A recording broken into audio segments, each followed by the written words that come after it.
Testing. Testing.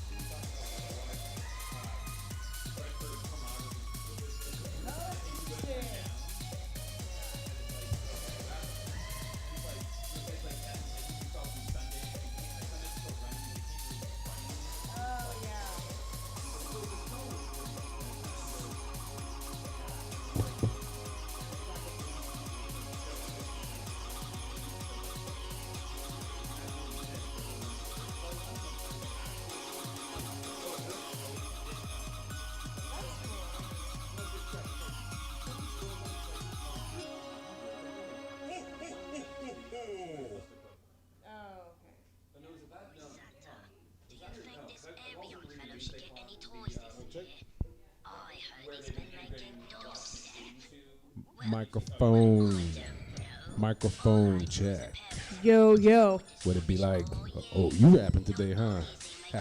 Are you rapping again? What? What? Huh? Well, I don't know what you're talking about.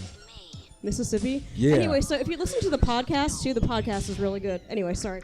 Testing. Testing my microphone. This is me talking into a microphone the way I normally talk. This is what it sounds like when my voice is magnified by a machine that I don't understand.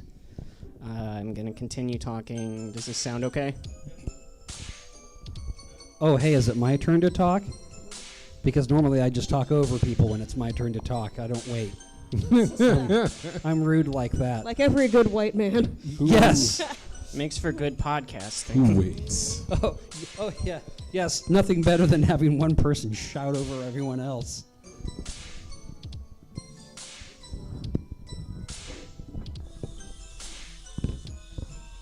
I feel like you would do a really good Bill Cosby impersonation. I'm not saying that just because we're black, though, but...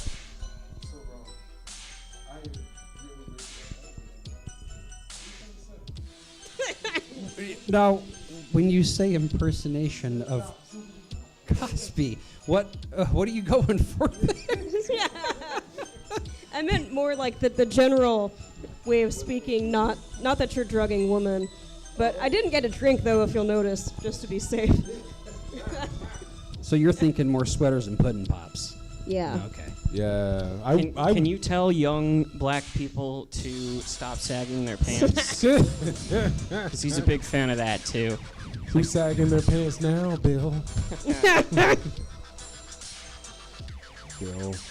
I don't know how you guys feel about Bill Cosby exactly, but I don't know, man.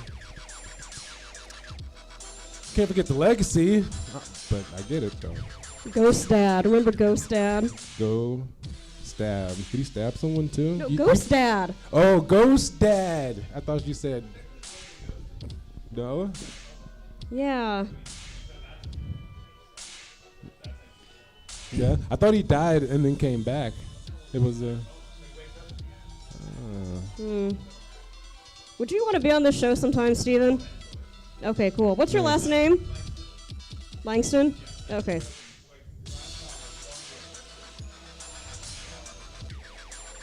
Ooh. Yeah.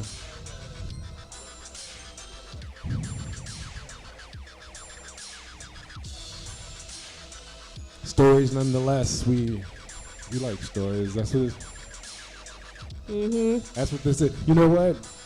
The idea for this was because I used to listen to the intro theme to Inside the Actors Studio, and I would cry, right? Because it's beautiful, you know. But yeah, you know, I was all like, how do we, you know, like it would be cool to like kind of have this and a mixture of like, you know, stories and like, you know, shit from your past.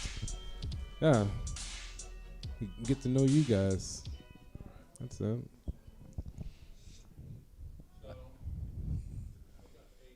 Yeah, maybe give it like 3 minutes. Although since you are the one audience member now, and you are here early, you can get the janky prize early. Everyone gets a sticker in the audience, and I know you may get 25 stickers if no one else shows up. We'll see. Stick it.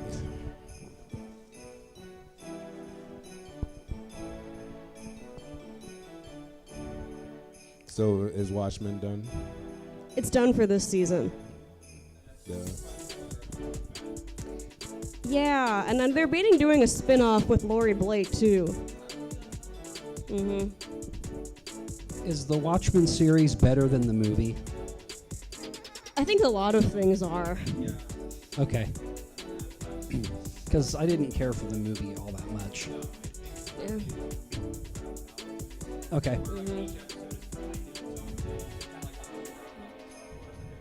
Okay.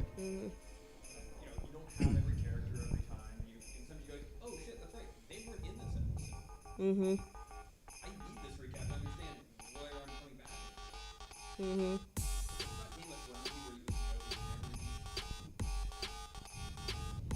Gotta jump on that. Yeah, the finale was bonkers. I don't know why I'm talking into the mic. You're literally right in front of me. I enjoy this speaking into the mic. I don't have one. You might as well get used to it. That's true. For the next hour. Rev it up. It's like the one show where it feels natural to be on your phone on stage in the middle of it. What's with this dubstep Christmas music? That's cool.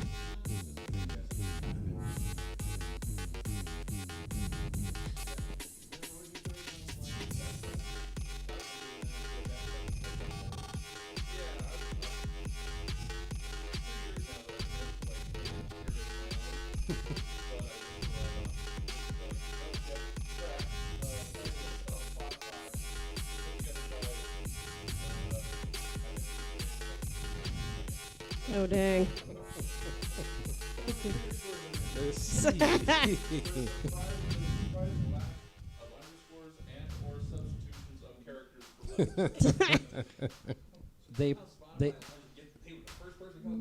They probably belong to the same Facebook group I do. I raved in San Francisco in the 90s. Oh. So I probably know them. I'll have to track them down. Tell me your tale. Stories. Oh, we're going to have some kind of special podcast for that one. Because I know I look like the last person in the world that would do that. But Chad has a dark past. yes, he does. We'll touch on that a little bit. Yes. Yeah. Okay, I gotta take this Stab sweatshirt off. Stab sweatshirts for sale in the lobby. Get them. While they're hot. Because it's cold outside. Oh.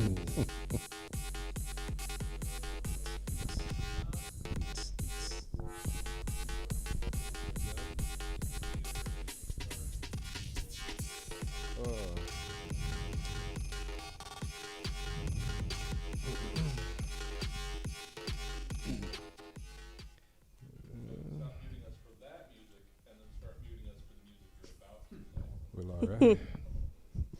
I mean, the music that I'm about to play. Uh-oh.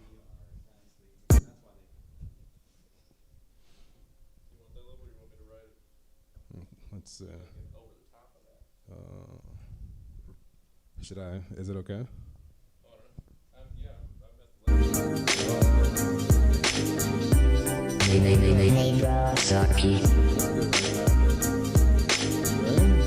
Can you guys hear me? Is this good? Okay. Making sure. I don't know. I just don't know. The music seems a little loud in comparison to your voice. All right, listen. Willie is what I tell myself every morning, Willie. Wake up to presents. I don't know, but what Nicole and I present to you, a situation. What's that? And then when you got that PlayStation and a copy of Tekken 3. Oh, but wait, mom messed up and got Abe's Odyssey. Okay, so maybe it's not what you wanted. It's not exactly something that you can flaunt in the 9th grade. Yeah, but it's cool though. So you don't hesitate to show it off and it gets stole. But the one time in life you don't just stay froze. You want it back, so you decide to roll, tussling on a grassy knoll with your enemy. But confident, cause you went and swole. So to the big to go, to the spoils. Broke CD and all, but a moment of turmoil was needed to oil. Like a powerful horse, you needed to get up in there like a tour de force. Like Nicole in the math course, passing you by, showing no remorse. Yelling like John Rambo to her voice hoarse. And don't try to avoid the noid, or you end up in your own personal void, and that's worth the Dan Aykroyd. And of course my blues brother, and a mom that smothers, known to curse you out when your room cluttered, cause of the things you hoard. That's why me and Court Hampson in a whiteboard, hitting the highway with Nicole setting concourse. Where we're going? To pick up Chad Bogart, of course. Because Chad has the weed. No, I'm just kidding. I don't know what Chad does in his personal time. That's between him and his family. Willie Listen, no permissions, made an O.J. Simpson reference. I don't even know what's happening. Is my black TV show preference? I clearly need to stop smoking this shit. Howie. All right. That's Very good. Thank you guys. That is it. This is Willie Listen, man. And this is the official intro, guys. Thank you for coming out to Willie Listen. We have insights and stories and music, all based around a theme. Tonight's theme is presence, however you see fit. Our guests, they take the theme and they think of stories, stuff to go with the theme, give us stories. I said that like 19 times. I got my buddy Nicole, she's my sidekick. Present. Guys, what it do? We have Court Hampson. Is that, did I? It's not. That's just a Facebook thing. Okay. Throw off the algorithm. It's actually Hansen. Hanson. Yeah. What the fuck, Court? I know. Well, we have an imposter here. And, of course, damn it. Chad Bogart's Chad here. Bogart. Yeah, try and pronounce my name right. I want to hear it. I've known Chad for like 6 years. Yeah, so, and I don't. it's I Bogard, Bogard. Oh, Yeah. sorry. Wait, how do you guys know each other? I think we met. Comedy spot. Yeah, Oh, I'm pretty okay. sure. Yeah. Jeez. Well, all right then. Moving along. I know things. I hear voices in my head, they counsel me, they understand, they talk to me.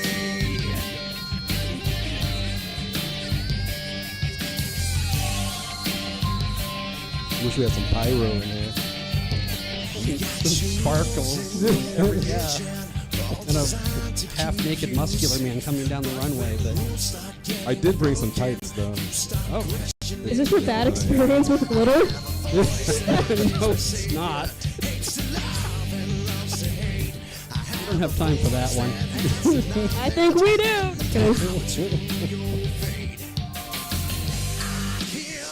But there is a wonderful story behind this song and why I picked it. Yeah. So this is Randy Orton's entrance music. He's been wrestling for a long time, so this thing happens. His finishing move is called the RKO. And after he'd been around for a while, he would hit the move, and one of the announcers would yell out, "Vintage Orton," which is just silly. Well, near the end of the Rocky Horror Picture Show, there is a big sign that says, presented, not present, presented by an RKO production. At which point in time, every time my son and I yell out, "Vintage Orton," in a room full of goths dressed as whatever character, and like 2 or 3 people will turn back at us and go, and give us like a thumbs up. The rest of them will stare at us like we interrupted a baptism at someone's first communion. They're just devastated by it, like we've ruined their entire weekend. So you can throw frickin' spoons and toilet paper at the screen, but you can't yell "Vintage Orton." Exactly. Okay. Exactly. I mean, they literally said it a lot, though. I mean, like the guy was what, like 22? Yeah, it didn't take him long to start saying that. And he's like 40-something now, and he's still doing it. Yeah, well, I mean, I don't know how much of a wrestling fan like you were, or if you just watched it for your kid, but I was a wrestling fan for a very long time. I thought you were going to say you were a wrestler. Oh. I was in the ring. I'm a veteran. No. Vintage Bogart. Yeah, exactly. Yes. No, I've been a wrestling fan since like mid '80s, but I just kind of slowly over time lost interest, and then when CM Punk left, I was done. I understand. Well, I mean, Orton was actually a solid wrestler. He was. I just want to point out throughout this whole conversation, Court has just been looking around like, what? What are we talking about? No, I'm not much of a wrestling Crazy, person. man. He's like, I thought I was on Much Love Digimon. You're crazy, No, man. they won't book me. I have too many hot takes for that. This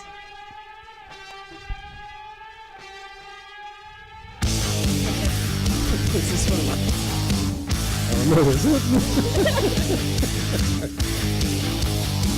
Oh, we're all gonna sit through this. Don't worry, I'm in control. This sounds like Christmas Eve at a biker bar. Yeah, it's fair. Wow, it really does sound like Christmas Eve at a And you're drinking Miller High Life? Yeah. This sounds like Randy Orton's alternate theme music. At what point do we start telling the story? While it's playing? Go for it. Well, that song is called "Manskin Boots" by a band that I think is called Lordi, Lordi, and they're not a band I actually like or liked. But when I was in high school, I was into a lot of other bad metal music. I was into a lot of Christian metal music. Ew. Yeah, I know. It was really bad. Because my friend at the time, we've had, all throughout high school, we had like a on-again, off-again friendship where we would get very like snippy and jealous at one another. And at the same time as we were trying to navigate like that normal process of growing up, his older brothers who played in a Christian metal band were trying to get me into a cult.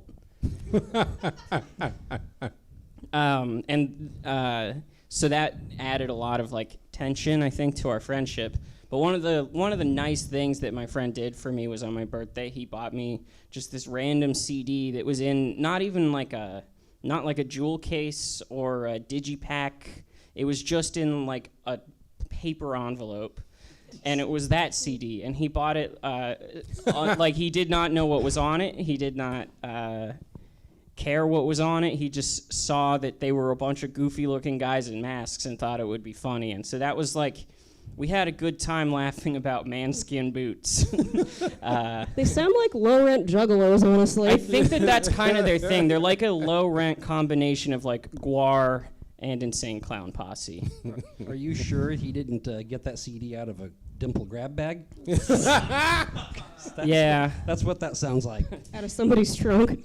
This would have been in the Dimple wasn't where I lived at the time. Okay. Where did you live, Court? In Pennsylvania. Oh, Yeah, outside of Philadelphia. West Philly. West of Philly. Born and raised? Yeah, not West Philly. But yeah. Yeah, so that's the story. That's why I picked Manskin Boots by Lordi, a band that I find pretty awful. Well, it sounds like you were hoodwinked into someone's mixtape. I was hoodwinked into a lot of things by that family.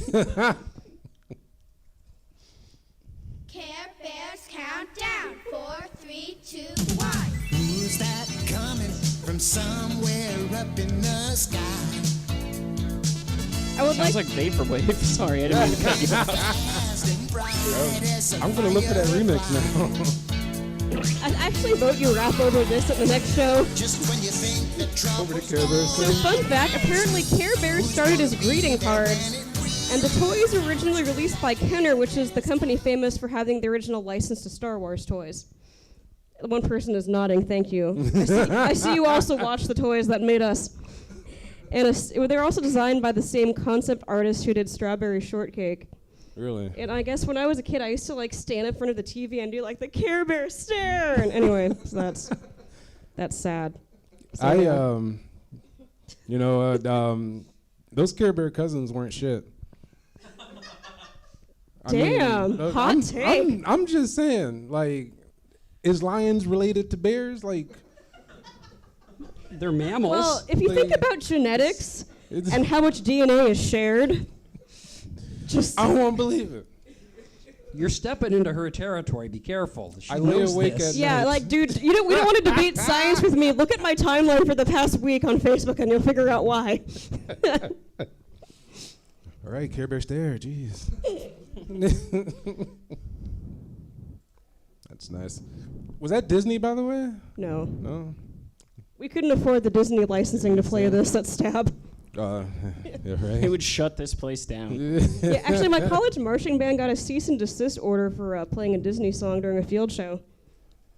Those Disney lawyers Happiest are no place joke. on earth.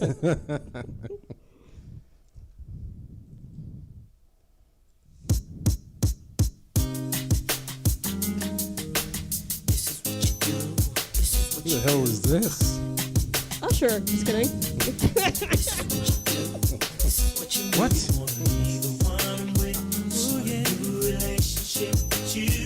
I'm trying to figure out who picked this. Is you Court? It's me. I was gonna guess that, but I didn't want to sound racist. No matter what we do. This was like, so my sister got me this CD. This was the first time she asked me, like, about, like, my actual taste in music. Like, the first time I felt like an adult in her eyes. And she was all like, because I think it was, like, playing on the radio one time, and she was all like, you like this? I was like, yeah. Yeah, I do. She was all like, I'm getting it for you for Christmas. Ooh. Yeah. She actually didn't get it for me for Christmas. I ended up buying it myself, but I still love her. So. How close was that event to Christmas? Um, Because if it was like months later, then I don't think it's fair to expect her to buy that for you. Was it closer to your birthday? It was. It was. I mean, that's no excuse. That could have been a birthday. Your word is bond. Yeah, it could have been a birthday present. There's no reason for that. Yeah, well, my hard-earned money and my lucky number one dime. Sorry. I feel so white right now. As you should. Truck's back and it's better than ever. Flying sky high this year. The Hess truck's here. Get ready for high-flying excitement for 2006, the Hess Truck and Helicopter. Real working lights, whirling Is that rotors, trunk and helicopter? and a lighted landing strip. Only $21.99 at Hess stations. I don't think so. Well, remember I said I was from Pennsylvania earlier. Something that I didn't realize that people in other parts of the country didn't have is the annual Hess truck commercial. In the holiday season, there's a gas station chain called Hess. And every year they release like a little model toy truck of like a Hess, a Hess truck. And sometimes it'll have like a helicopter that comes with it. The 2006 one, that's what we heard. That had a helicopter. Was it a drunken helicopter, though? Because I want one now. A drunken helicopter? Thomas the Train? No. but going back years and years, they would have like a chorus of children dressed in like Hess uniforms singing that song, and they would update the lyrics every year. And yeah, so when I saw that the topic for tonight was presents and songs that relate to that, I got thinking about that commercial because it's been stuck in my head since I was little. Now that sounds like a cult. The kids all dress alike. Yeah, it's a gas cult. I don't think I want to go to Pennsylvania. Anyway. I see you like so vividly, like that morning, just opening up that truck. Oh, I never got or wanted one. I only saw the commercials constantly, and then like my weirder friends had them. My weirder friends and their weirder dads would collect them. I think it was also like a Beanie Babies thing where people thought they were going to be valuable, but much like myself, I don't think they realized that the rest of the country does not give a fuck about a regional gas chain of gas stations. All right, well, this one here is the 2002 Hess truck. I can sympathize. My grandmother worked for Bell Telephone before before they were split up, and I got Bell Telephone trucks every year. I also want to thank you for playing something from 2006, a toy that all three of my children were old enough to play with at that point in time. I don't feel old enough as it is. Thanks. I thought she only had 2 kids. Just one you don't talk about. Was that just the white people? I'm like, hold the phone. No, that's how I throw that's how I throw my change up. It's a circle. Those are just gang signs, Nicole. I feel much better now. Give that back! Mouse trouble? Then you need Mousetrap. Mousetrap, I guarantee it's the craziest trap you'll ever see. The first to capture everyone game is else's dumb. mouse is the winner. Just turn the crank and snap the blank and boot the marble Gonna right teach down the kids chute. Now engineering watch and it shit. roll and hit the bowl and knock the ball in the rubber duck tub, which fits the man into the pan. The trap is set. This reminds me, I had a joke about no, I can't remember the name. What's that machine? Someone yell it out. The one where it's like one Micro. thing. Sibian. No, it's like it's a hyphenated thing, and I went to the exhibit in Seattle. Someone has to know what this is. About that sort of thing where one thing Yeah. makes another thing happen, makes it Yes, thank you. It's a Rube Goldberg machine. Yeah. And I tried to do a joke about that, and I bombed it so many times, I just gave up because no one knows what a Rube Goldberg machine is except for one person. Thank you. You don't even know what it is. And once again, I now wish to point out that I'm old enough to remember when Mousetrap came out. What year was it, Chad? We're not going to talk about that. We're also not going to talk about raving in San Francisco. Leave me alone. I know what year it came out because I searched for the commercials. That's it. We're not going to tell you. We just want to make you aware that we know. You have Nope. hair in my mouth. No, much earlier. Is it the tallest board game in terms of like distance from sea level to the top of the pieces? Does it count where you are at sea level originally, though? Not with Mousetrap because it's so tall. You know what's crazy was that apparently you're supposed to build it as you go. Like where I'm from, motherfuckers just fucking putting it together. That's what I did too. You know what I mean? Like, all right, now kick that shit. If you're an only child, game over. yeah, and no one to play with, you build that shit by yourself. The only kids who could make that work went on to become like Saw serial killers. I was gonna say engineers, but same difference. Sorry. You're going to build a keeper room. I hate waking up, means I have to die again tonight. 35 Bringing the mood years down here. old, I'm What is this, a still crash test dummies? Good God. I think I know your face. I don't wanna know your name. I won't give in. I'm not There's a theme to the next 3 songs. I'll reveal in a moment. Oh God.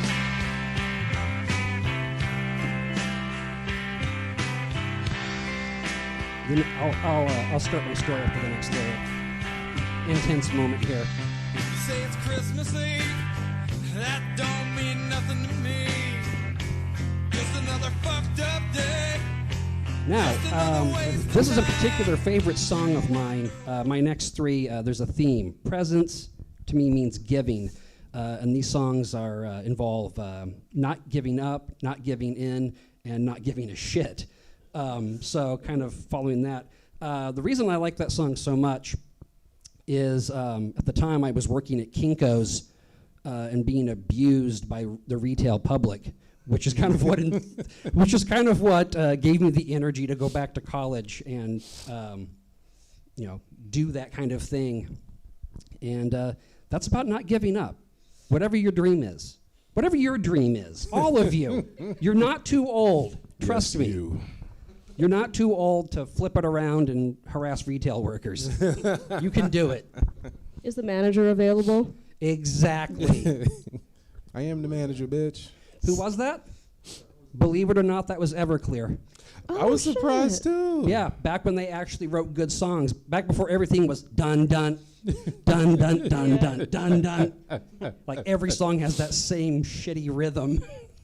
Yeah, they actually wrote music. The same 3 chords over and over? Yes. No, just move it up a key or not, I might be misremembering, but isn't there some connection between Everclear and the jump around guys? Yeah, That's Everlast. Okay. There we go. Okay. I said I might be wrong, and I was. Okay. Shut up. Here's a great story about that. Everlast started off in Rhyme Syndicate with Ice-T, then became the Jump Around guys. It's House of Pain. And House of Pain. And then became Everlast, the folk country metal singer. So this guy has just whatever he needs to be. He's like a musical chameleon or something. Gotta pay his bills. It must, it must be. It was a very good episode of the Rogan podcast too when he was on. I recommend that. I don't have Stop 9 recommending hours. other podcasts on stage, damn it. What are you doing? The competition, yes. Well, I like Everclear because there's a black guy in that band, There is? right? Sure doesn't sound like it. No? See? What did we say before? Was that them? Was that? See? You know what? Never mind.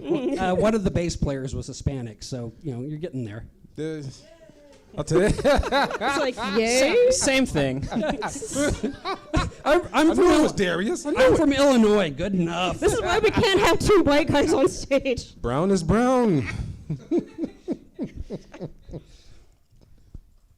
Want to see my baby? She's baby alive. Here, I'm Having giving her a PTSD bottle of flashbacks beer. now. You did this. Yes. Okay, does anyone remember Baby Alive?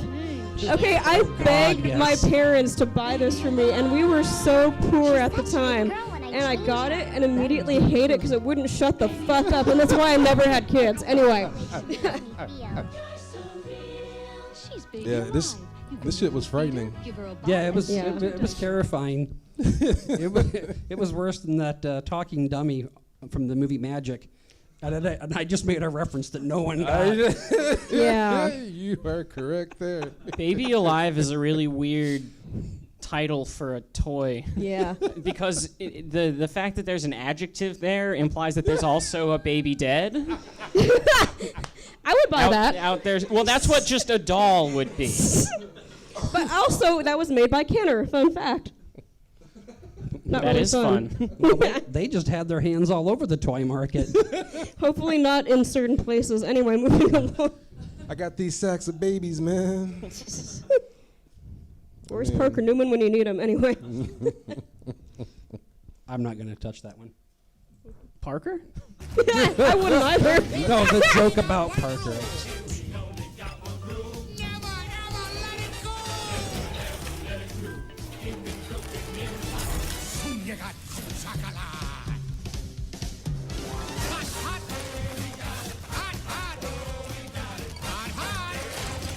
So this is another dog shit song that I don't actually like, but it does have a significant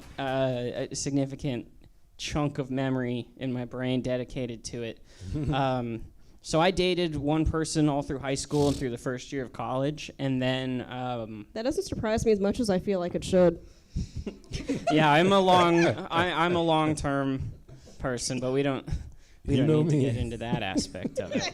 That's a different podcast. So my family moved to California, and so I was down visiting them for the holidays from college, and she came out to visit for the holidays, and we went to Disneyland, and we broke up on the way home from Disneyland because long distance, we were both not 15 anymore, so there wasn't a lot of reason for us to be together.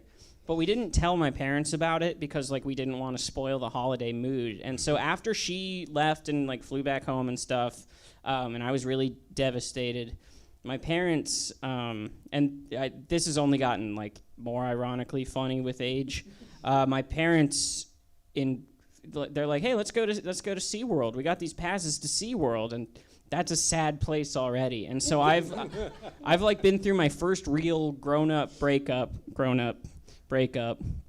and my parents are dragging me around the post-Christmas setup at SeaWorld. And so they still have all the holiday stuff out, but no one is in the holiday mood anymore. And instead of a cool nature documentary in their 4D movie theater where they have you can smell the salt of the ocean and all that stuff and see cool fish and things, see a orca get tortured.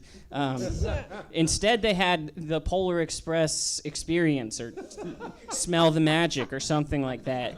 And this was about, this would have been like 9 years after the Polar Express movie came out, and this was still what they had going at Christmas. And so I just have this smell of this fake, I have this burned into my memory, this fake hot chocolate smell that they pumped into the theater when they showed like the 3D scene of them doing this stupid hot chocolate song. And so yeah, I was just like miserable being dragged around this already miserable theme park, and my parents having no clue that I had just been broken up with. I don't think I've ever used the phrase dystopian Christmas, but I want to thank you for bringing that into my vocabulary. I really like that term. Did I say that term, or did you just... No, I've never said it. I think that applies to... Oh. And I incepted it into you. Yes, the dystopian Christmas, which is appropriate because that song sounded like something that would play over the end credits of a Whoville movie. Hey, do you want to get a colonoscopy and go to Universal Studios? I could probably use one, honestly. Yeah. I can actually help you out with that. Hit me up later. What? What? I work at a hospital. Oh yeah, get me in there. Literally. Anyway. Get me in there. Get them in there. Was that Tom Hanks? That was Tom Hanks. He plays multiple characters. He plays the conductor of the train. He also plays a magical hobo that lives on top of the train. Ew. And it's all in horrible, horrible motion capture animation that looks lifelike and also absolutely lifeless, much like myself. Like Finn Wolfhard in the new It movie? Yes, like Finn Wolfhard in the new It movie, like Robert De Niro in the new Kill the Irishman movie. That Tom Hanks got range, I tell you what.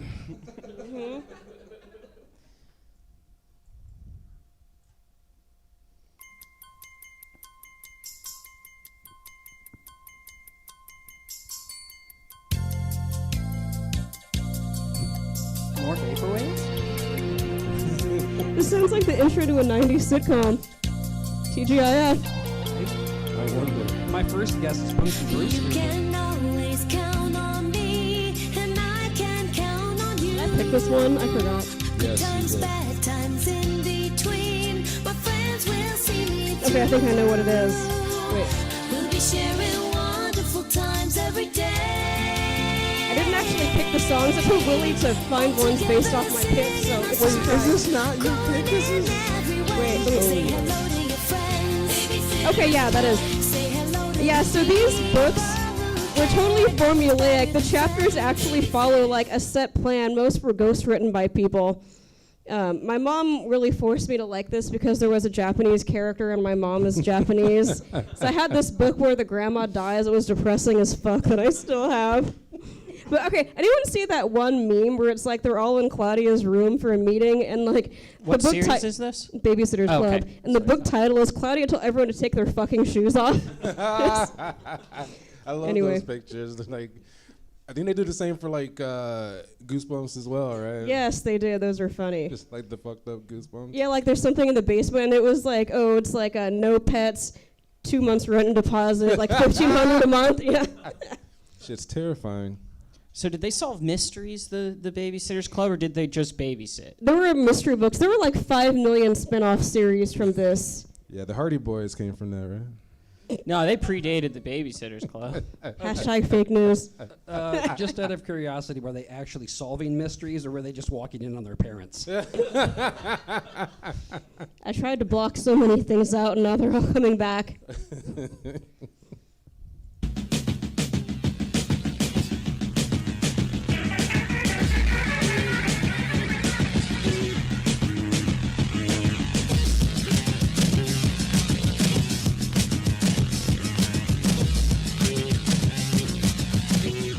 Check it out.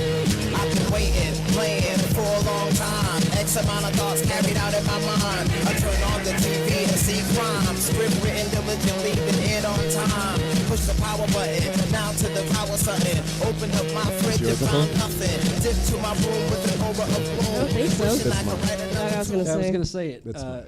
Again, not to profile, but This, yeah, I know. There's a lot of chocolate music in here. Yeah, my song. So you're right. There's only one chocolate song. That's Mr. Liff, and he's a rapper out of Boston.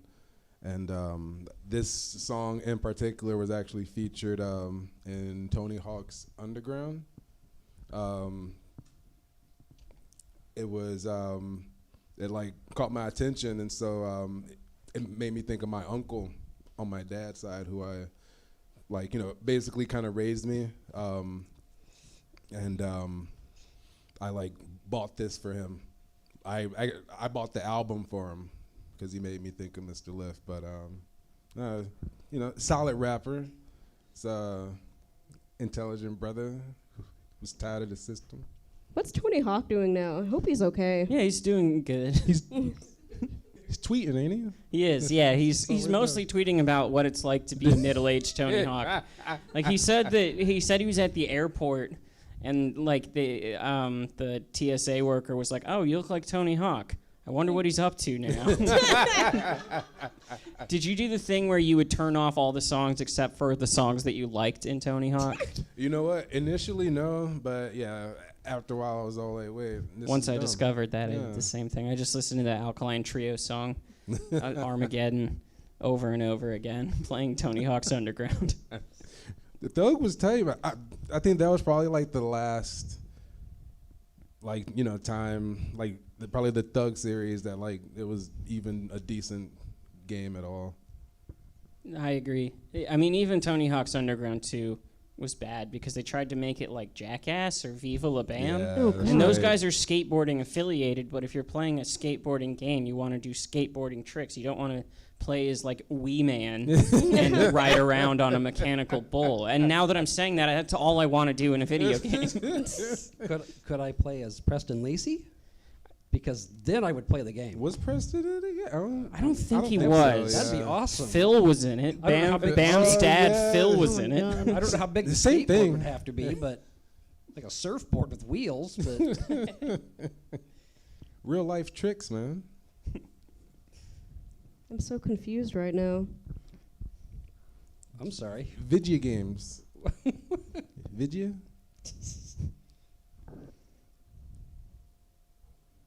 It's okay. Wait, is it? I definitely brought your song out. Whose song? That's okay. Well, if it's mine, literally. We will get it. This one's fine. All my rowdy friends have settled down. They seem to be more into laid-back songs. Nobody wants to get drunk and get loud. Everybody just wants to go back home. I myself have seen my wild. So this is Elliott Smith covering Hank Williams Jr.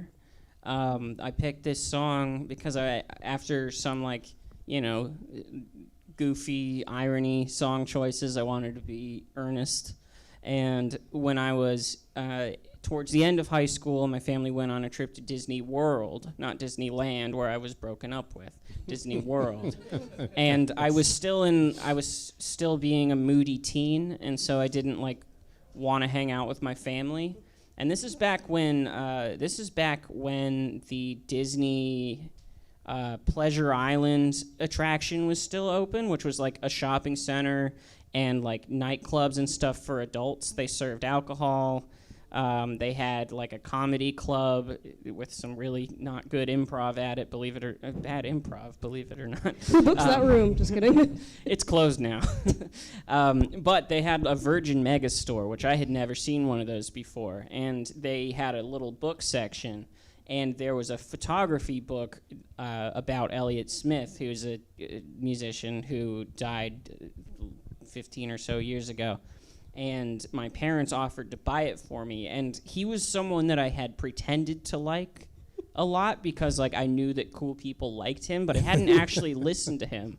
So my parents bought me this like $40 coffee table book, and it came with a CD of like rare unreleased songs of his, and that live cover was one of the songs, and that was the one that got me into listening to him. So that was a nice memory. I was getting that was, you said that was a cover, right? Yeah. Who was the Hank Williams Jr., the Monday Night Football guy. what? Yeah. Really? Yeah. Oh, Weird conservative man. I think that's a wonderful story, but I'm still hung up on Pleasure Island in Florida. Me too. like when it hit there, I was just like, what? And yeah. And I feel bad because I did like Elliott Smith's music. I thought he was a good artist. And I feel bad now that I didn't really absorb that story. It's okay. It's my story. I mean, it's Pleasure Island, man. I mean, I think it sounds like a game show on ABC, but It does. There was like Temptation Island. I think that came back. yeah. Yes. Music for Pete's Coffee. Ooh.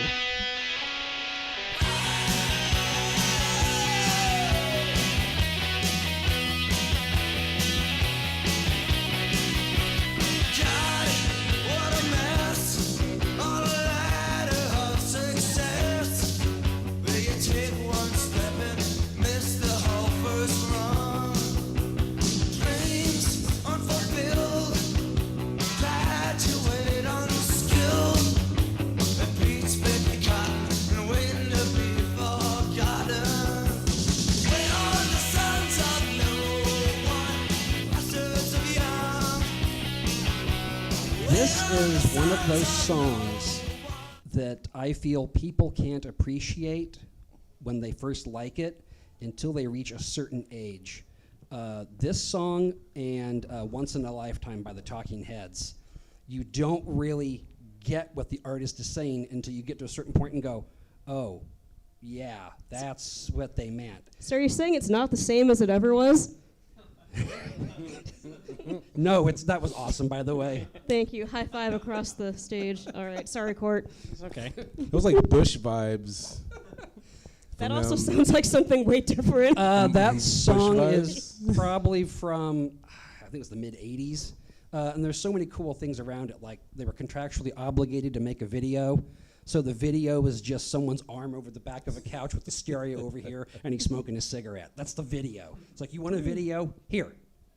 But the lyrics are, to me, they're incredible because I think about like what it was like when I graduated high school and had no direction and had no idea where I was going. And that song speaks to me, and it was my pick for not giving a shit. Just, I'm done, you know. I can respect that attitude because I went through that. I've liked that song since I was a teenager. So have I. How old are you now, Court? I'm 27. I'm old. Anyway, That's a universal song. I think anybody of any age can.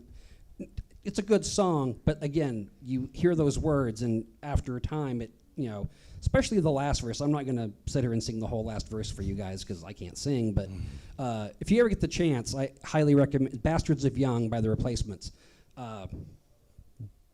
Check out the last verse. The lyrics are fantastic. And yeah, that's the big takeaway from that song. Everybody should know that one and have it tattooed on them somewhere. Instead of Charlie Brown characters. There's a decent local band that's named Bastards of Young after that song. Come dream with me tonight.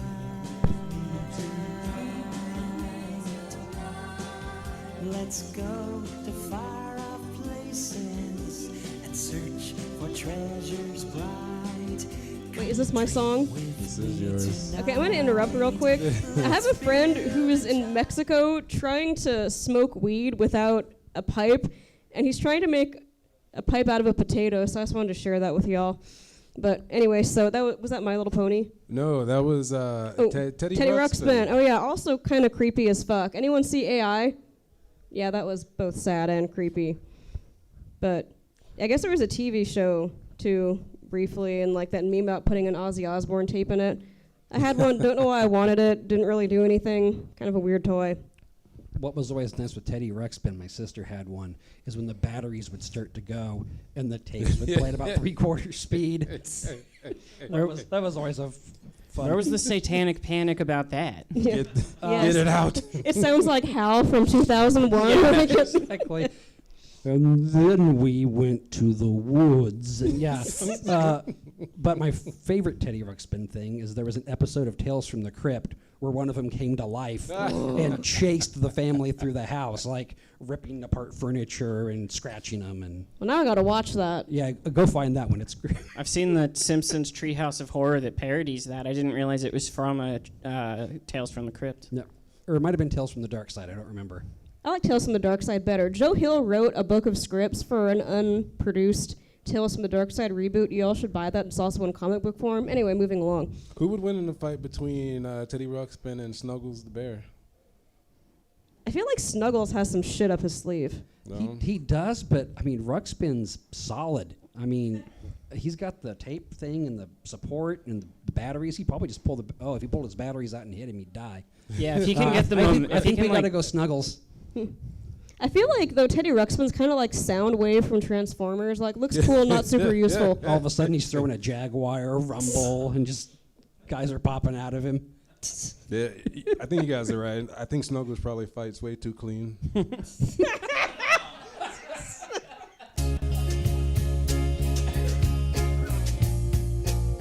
Your words hit me just last night. My last depressing song, I promise. They're all starting to sound the same, dude. I'm sorry. Is everything okay at home? Just No, it's not. I have Bipolar 2, the sequel to Bipolar 1. did all the same cast come back?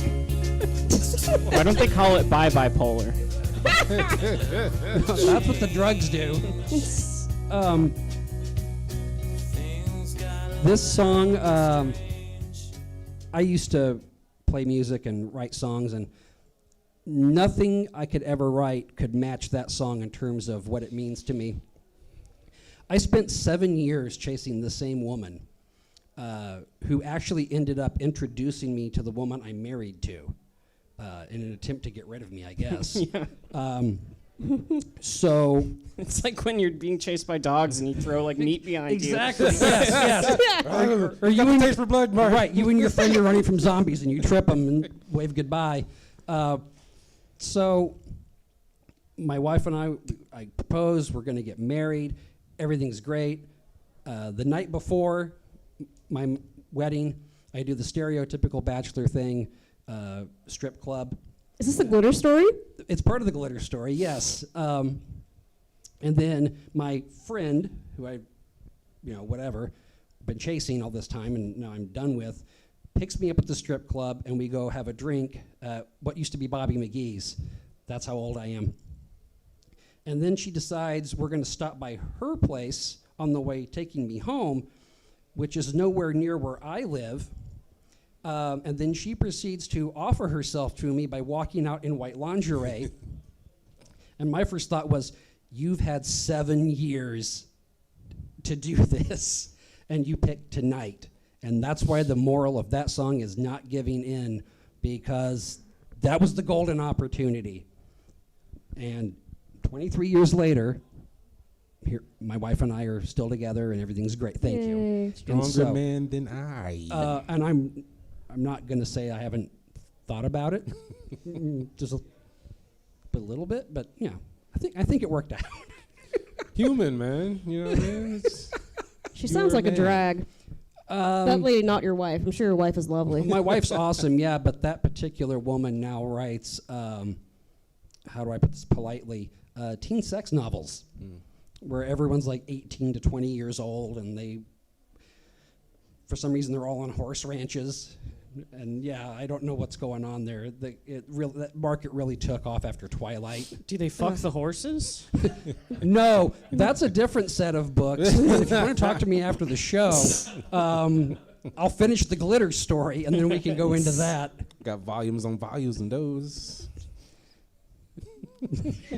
The pictures make it really come to life. It's 3D. Books, they pop out at you. I was gonna say it's a pop-up book. And you can see like little tabs you can move to. Well, I was gonna say, yeah, I mean, you got to like pull on it to get it all the way up. Yeah.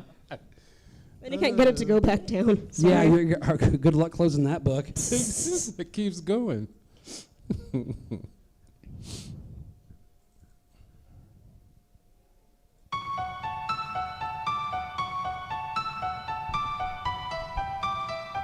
It's my turn to be depressing now.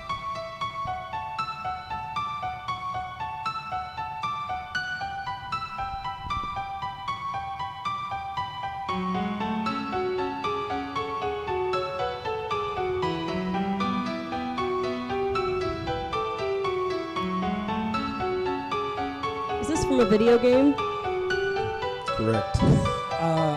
Is this the G-rated version of Halloween? That's what I was thinking. It sounds like John Carpenter. Where Laurie Strode's just like, Michael, did you stab your sister again? It's funny to me. That's from a game called Parasite Eve. It's for the original PlayStation. I got it as a present. My mom like surprised me with a PlayStation back in like, geez, 90, probably 98, 99 maybe. No. Yeah, 97, 98. But you know, this was one of the games that she surprised me with. Like she just picked it out the blue, and it's been one of those games that's like really stuck with me.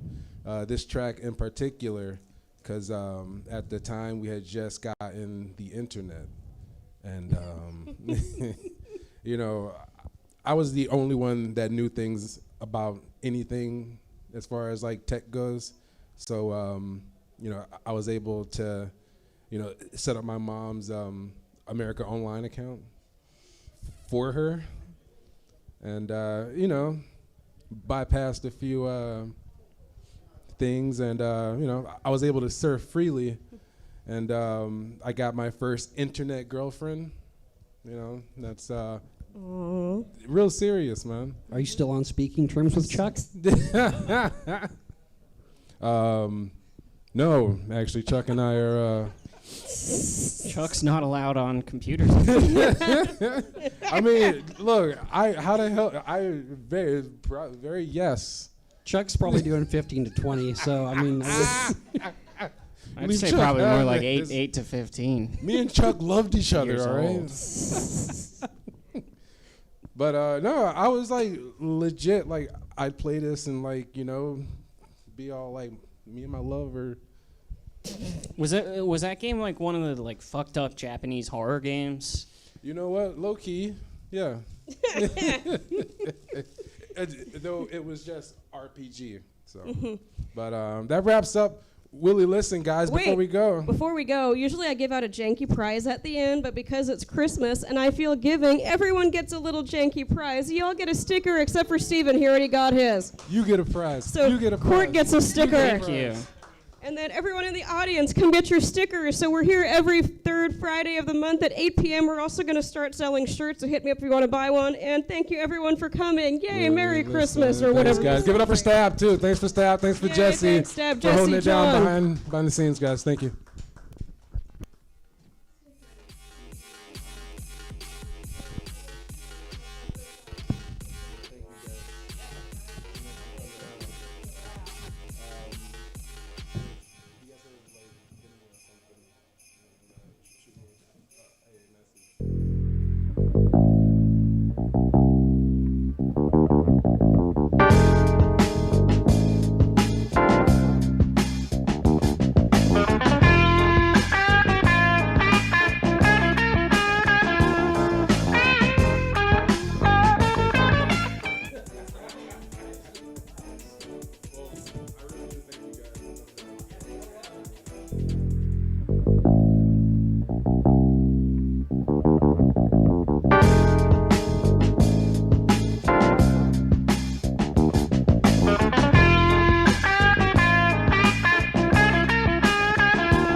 filthy animal.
On the right, everybody will have a smoke it up, back it up. For the gal a rude boy, this a Christmas sweeper, Christmas sweeper.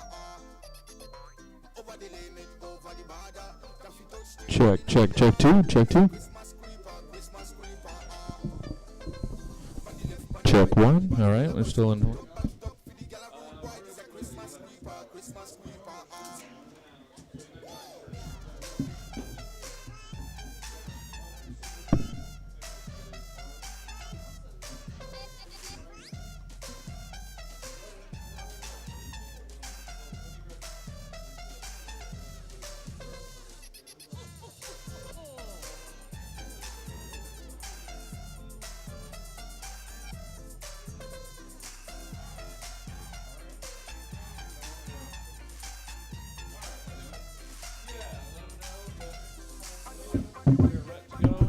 Check, check.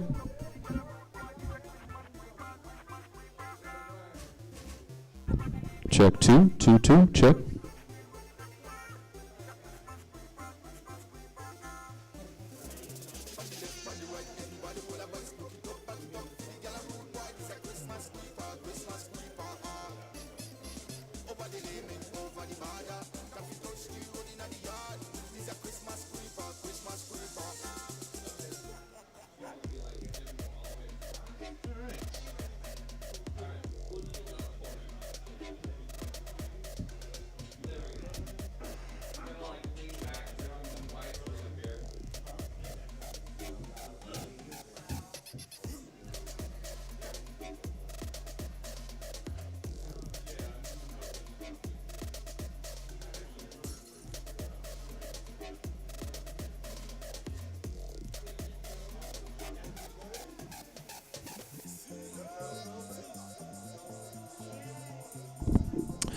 Yes.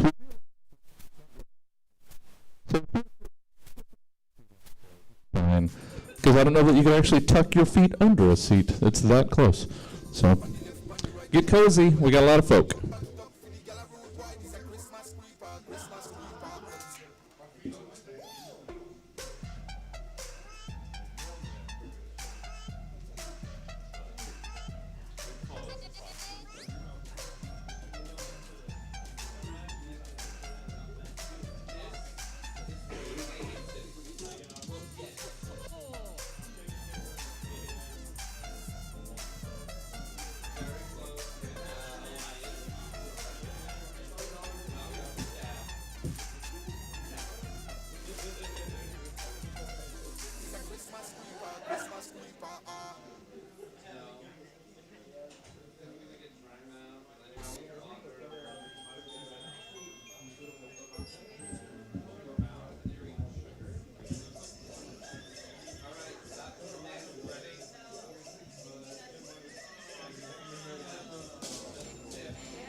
Christmas. I am up here right now to announce the winners of the, because your faces were all like, oh God, I thought she wasn't going to do that set again. No, I'm up here to announce the winners of the ugly Christmas sweater contest right now. Okay, so before I do that one, though, we do have a prize for the person who made the most cookies for tonight. Clap if you love the cookies. Woo! Prize for Megan, since she made us stand up and say hi to everybody there. You're good. Oh my God. None of your pants are going to fit tomorrow, and it's her fault. Thanks, Megan. Yes, thanks. Katie, talk to Katie after the show. If you want to know, though, she's got like a control top situation she can tell you about for that. So we're going to do the first award for the craziest Christmas sweater. Give it up for Mrs. Morty. Come on up, Mrs. Morty. We got to see this. Somebody take pictures of this with your minds. Please give it up for Mrs. Morty. You might have to avert your eyes for a moment, but once it settles in, are you seeing this? Wait. And it's the singing. Oh, man, Mrs. Morty. Give it up for Mrs. Morty. Look at where all our prizes are. Oh, my prize. Which one's Okay, here's your prize. I got the best Give one. it up. She got the best one.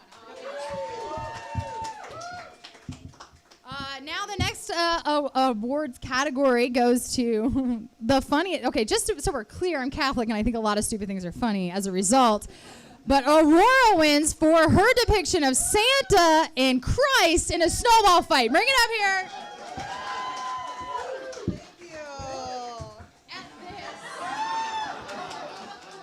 I've never seen his lips look sexier. Look at Jesus Christ's lips. He is full purse. I have never. That's amazing. Thank you so much. So proud of that. So beautiful. You don't have to. Do I make a speech? You don't get to add 5 minutes to your set just for that. Okay, and then for the punniest ones, who knows I like puns? Everyone. I love puns. I'm going to give it to Arlene. Come up here, Arlene, so I can show everybody why it's punny.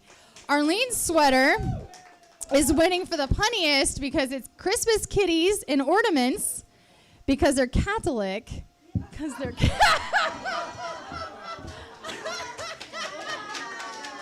go.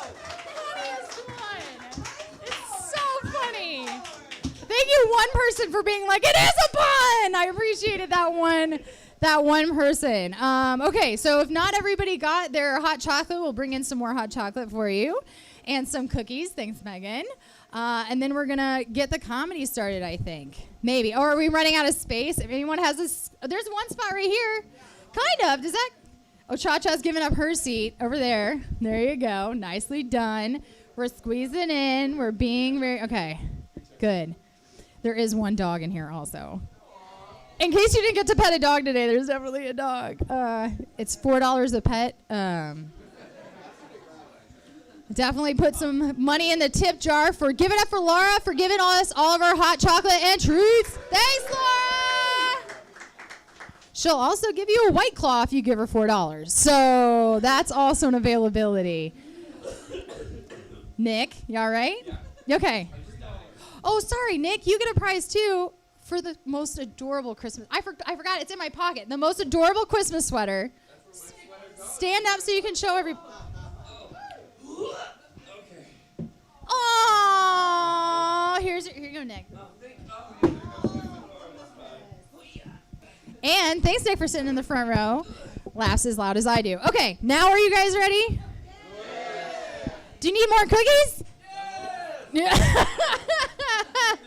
All right, give it up for your host for the evening, Mr. Morty. Morty the Mortician, everybody. Give it up for him. Sorry we couldn't enter you in the Christmas sweater contest due to the content of Yeah, ugly Christmas sweater contest, and I knew damn well the Jew wasn't going to win. Yeah. Good evening, Gentiles. Glad you all came out for the show tonight. You guys all ready for the holidays? No. Some yeses, some nos and stuff. What do you think of the suit, huh? Yeah. Yeah. With my people, this is how we Jew it. Well, welcome to the show, everybody. My name is Morty Stein. I'm going to be your host for the evening. My close personal friends actually call me Morty the Mortician. And if you're wondering why, it's because I really am a mortician. Yeah. People call us undertakers. They call us funeral directors, but my personal favorite, last responder.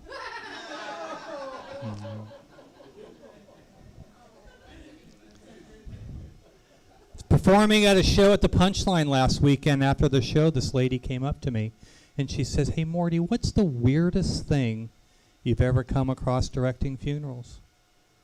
Directed the funeral for an ex-girlfriend of mine. Boy, that was awkward. And you may have heard about it on the news. She was walking down Midtown Sacramento, stepped off the curb and got hit by a light rail train. Yeah, for me it was pretty awkward because never driven a light rail train.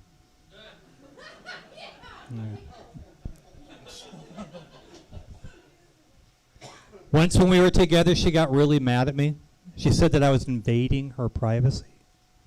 Well, she didn't actually really say that to me, but it was written in her diary. Reason we broke up in the first place is because she cheated on me with a mutual friend of ours. He was an entrepreneur, had his own business. He was a, how can I say it? He was a distributor of recreational goods. After we broke up, a couple of days later, a coworker came up to me and said, "You know, Morty, I heard what happened. Are you going to be okay?" With a tear in my eye, I said, "Yeah, I'll be fine. I'm sure going to miss that guy." Once directed the funeral for a gentleman that passed away from an accidental overdose of Viagra. Yeah, for obvious reasons, that was an open casket.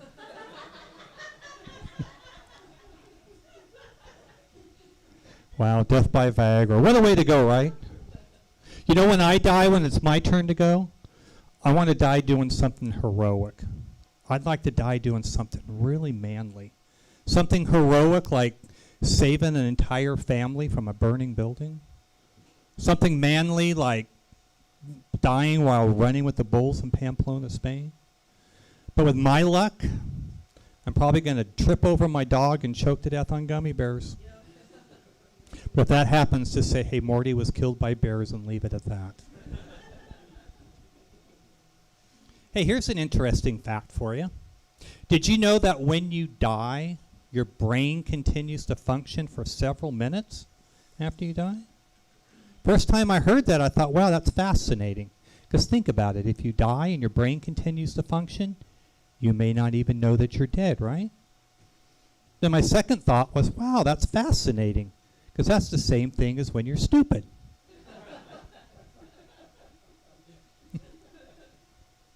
They also say that when you die, at the moment of death, you see a bright white light. Well, that's not true if you have PG&E.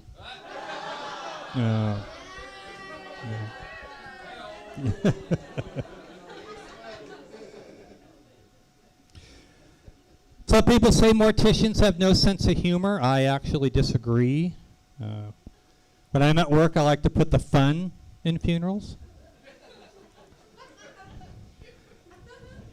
One of the things I like to do when I'm at work to have a little fun is when I'm getting somebody ready for a funeral. After I dress them and place them in their casket, I always tie their shoelaces together. And I do that because if there's ever a zombie apocalypse, wouldn't that be funny?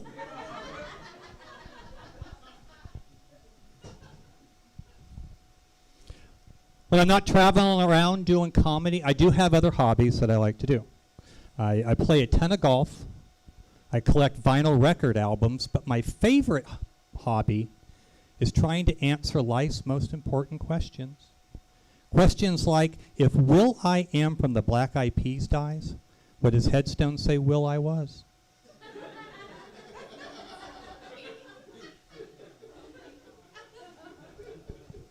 Or other questions like, I wonder why the only time they sing that song, Take Me Out to the Ball Game, is when we're already at the ball game, right? Or other questions like, I wonder if I can raise my prices at my funeral home and blame it on the cost of living.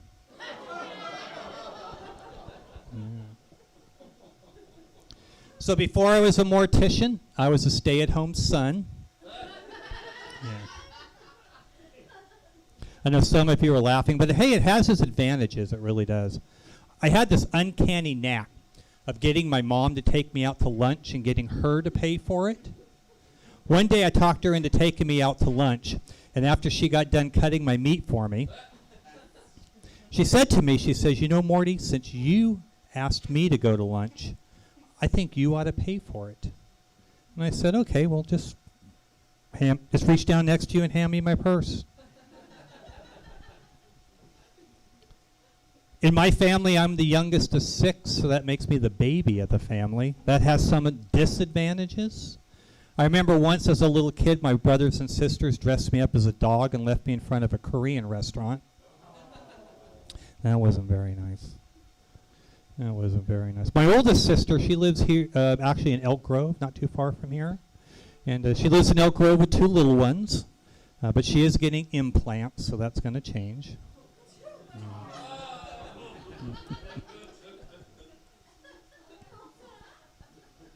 My sister, I love her. She does have some hobbies too. She does have some hobbies. She's a stamp collector.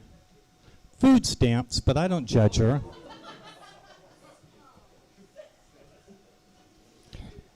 She actually just celebrated her 71st birthday. My sister did. And being a good little brother for her birthday, I did get her a card for her birthday. It was my business card, but hey, it's the thought that counts, right? Yeah.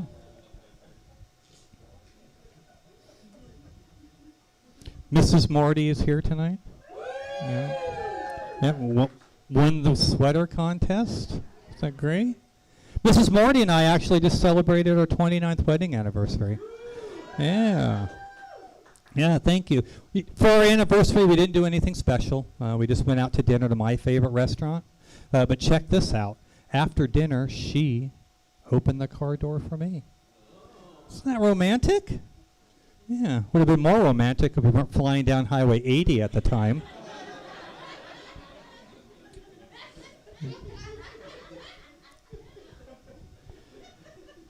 When I first met Mrs. Morty, I wasn't a mortician yet. I was actually going to mortuary school to study to be a mortician.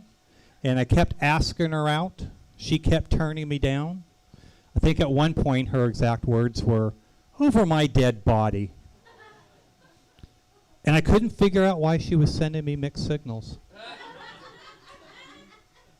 Because when you say "over my dead body" to a mortician, that's like a really sexy pickup line. Yeah. Yeah.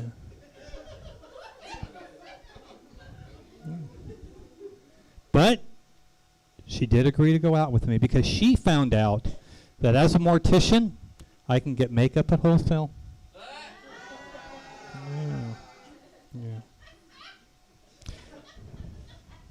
So I'm a comedian in my 50s. Next year for my birthday, I'm going to turn 60. And it's kind of a confusing time for me, turning 60. Because it's confusing because am I going to be officially over the hill or officially pre-dead? Pre-dead. I was having lunch with a friend of mine, and I was confiding my fears about turning 60. And he goes, "You know what, Morty? Don't worry about it because life begins at 60. Well, you know what else begins at 60? Heart disease, diabetes, and forgetting why you walked into the kitchen. So when I was a lot younger, I used to smoke the devil's lettuce. Yeah. Yeah. Nowadays, my drug of choice is Lipitor. Yeah. Yeah. So when you get to be a little bit older, you got to start thinking about some decisions you really don't want to think about, especially end-of-life decisions. Like for me, for example, I don't know if I want to be buried or cremated when I die. I'm kind of leaning towards cremation, but see, being Jewish, I'm supposed to be buried. That's part of our culture. But I think I found a loophole. See, I actually wasn't born Jewish. I converted when I was 13 years old. See, it was a real easy decision to convert to Judaism because my family had money, I'm super cheap, and I'd already been circumcised. Yeah. So you want to know the real reason Jewish men get circumcised? Oh, I'm going to tell you. The real reason Jewish men get circumcised is because Jewish women won't go near anything unless it's 20% off.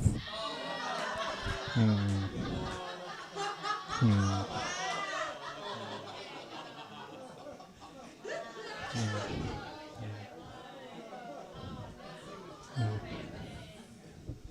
guys ready to get the show started? All right, we got a great lineup of comedians. Thanks to Skip for putting this on. So here we go, ladies and gentlemen. Please welcome to the stage the very funny Mr. Drew Absher. Yeah, Morty the Mortician, everybody. Hell yeah. How we doing? We're doing good?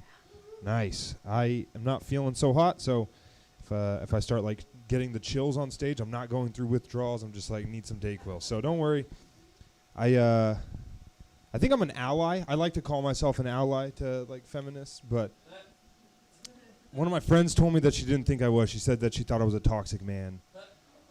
Yeah, and I'll tell you what happened, and then you guys will decide as a group. Does that make sense? Is that fair? So I was at a coffee shop writing jokes, and this guy sat down next to me with a baby. And he did that thing that parents do where they grab the kid's hand and like shake it at you to make the kid say hi. But the kid's hand's just going like this because they don't have muscles yet or whatever. I don't know how babies work.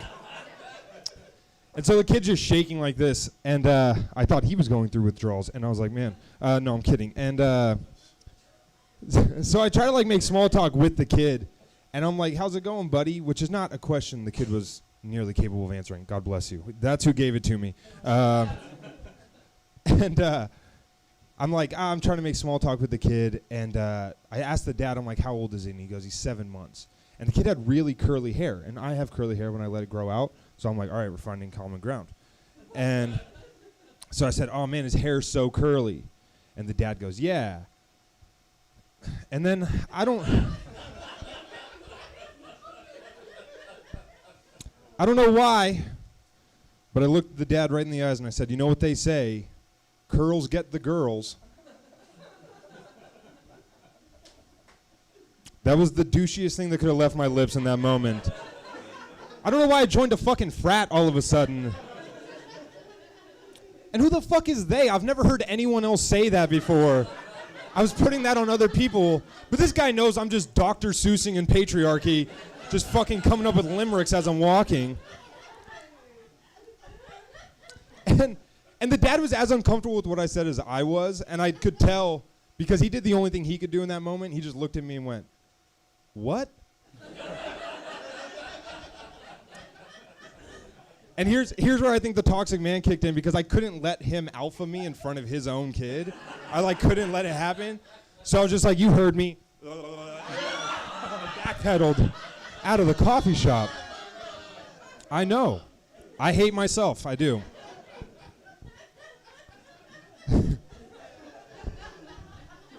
I don't know. I do call myself an ally, but I don't think we'll ever really be able to understand the plight of women. I don't think we'll ever really get that. I was talking to a friend of mine who's a feminist, and she was telling me that she was like, Drew, you don't even get it. Like, I bet this doesn't even go through your head that there's women whose boobs are so big that it prevents them from doing everyday activities. And I was like, I had never considered that, because like as a guy, the only thing our dick ever gets in the way of is like being a good person. Yeah. Calling back my grandma, getting a full-time job, I don't know.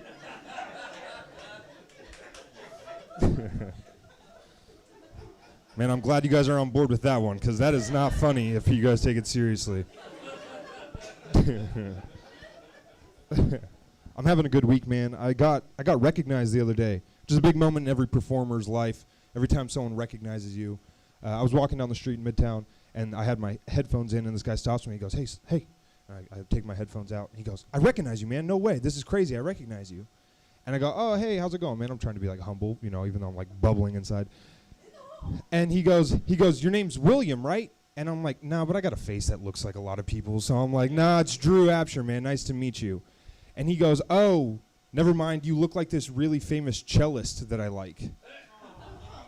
Yeah, but like, I should have been bummed because my ego was hurt, but I was actually happy that someone looked at me and thought, like, that guy looks smart enough to know how to play the cello. That's the smartest instrument in the fucking world, dude. Look at me. At best, I'm an open mic rapper. At worst, I'm playing the accordion in a parking lot. Do you guys know what I mean? Like, this is not a recipe for cellist at all. Dude, if I started wearing reading glasses, people are going to be like, is that Grandmaster chess player Bobby Fischer? I'm like, I am Grandmaster Fischer. I am. That is exactly who I am. I'm 24 years old. It's a shitty age, man. I hate people my age. Is anyone else in here around that age? Anyone? A couple people. We suck, dude. I don't know if you guys know this, but we fucking suck as an age group. Yeah, you wouldn't? Yeah, no, you shouldn't. But like, it's different for people my age because, like, people my age are really annoying. Like, we do this thing. I don't know if you guys noticed this, but we've hijacked words. Like, words used to mean something, and then we were like, we'll just say it on the internet a lot and make it something new. I was hanging out with a friend. And he's like, I was like, do you want to get coffee? And he's like, no, I'm trying to quit drinking coffee. I'm addicted to caffeine. And I was like, it's not a real fucking thing, man. Like, nobody is stealing car stereos to buy green tea. You know what I mean? Like, that's... It's not a real addiction if to get your fix the instructions are add hot water. You know what I mean? Like, that's not... Cheers. My mom was a drug addict. I'm not saying that to get any pity. I'm just saying my life would be a lot different if she just needed a caramel macchiato every morning. You know what I mean? Like, I'd be going to college, not doing stand-up comedy. I don't know, man. It's ridiculous. People my age suck. Like, same friend, he told me that he's addicted to video games.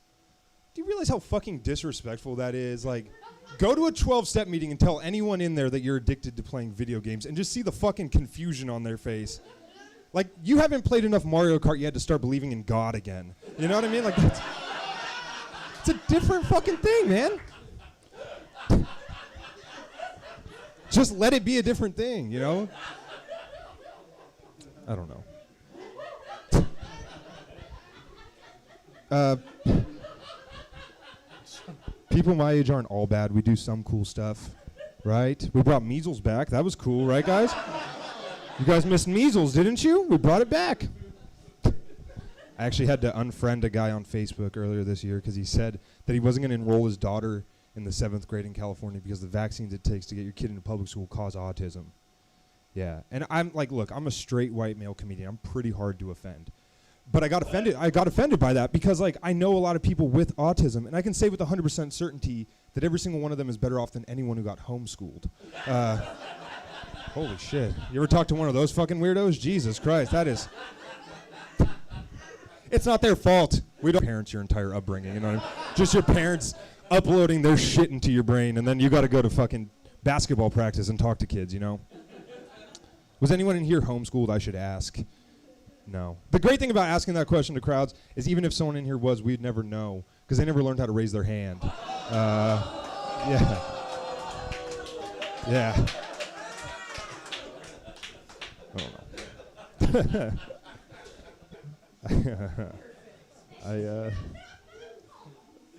don't know. I'm actually from, Morty mentioned Elk Grove. I'm from Elk Grove. I grew up in the suburbs. Think someone's not going to tell you about the suburbs. A lot of idiots over there. A lot of my friends are just fucking dumb as shit, and I have to talk to them. And I was talking to my friend. And he was like, Drew, robots are going to take our jobs. That's what's next, man. Robots are going to take our jobs. Because that's what dumb people who want to sound smart talk about right now. If you ever hear someone say that, they're dumb as shit. They don't know what they're talking about. And I was like, I don't know, man. Like, I want to be a stand-up comedian. I don't think a robot could ever do what I'm doing. And he's like, well, wait till they get emotions. Once they get emotions, dude, robots will be able to write all kinds of jokes. I'm like, I don't know. Have you heard the way people talk to technology? Like, I feel like once robots get emotions, they're just going to get depression. You know what I mean? Like, the other day I got in my car, and I called my car radio, and I'm not proud of this, but I called my car radio a freeloading cunt because my Bluetooth didn't hook up fast enough. Do you guys see? It's a problem is what I'm getting at. I'm not afraid they're going to take my job. I'm afraid I'm going to come home from work and my smart toaster is going to be in the bathtub with a smaller toaster. That's what I'm worried about. That's the cutest suicide joke you guys will ever hear, I promise you. It's the cutest. Picture a small toaster with a bigger toaster. It's adorable. There's no two ways around it, dude. I need merch.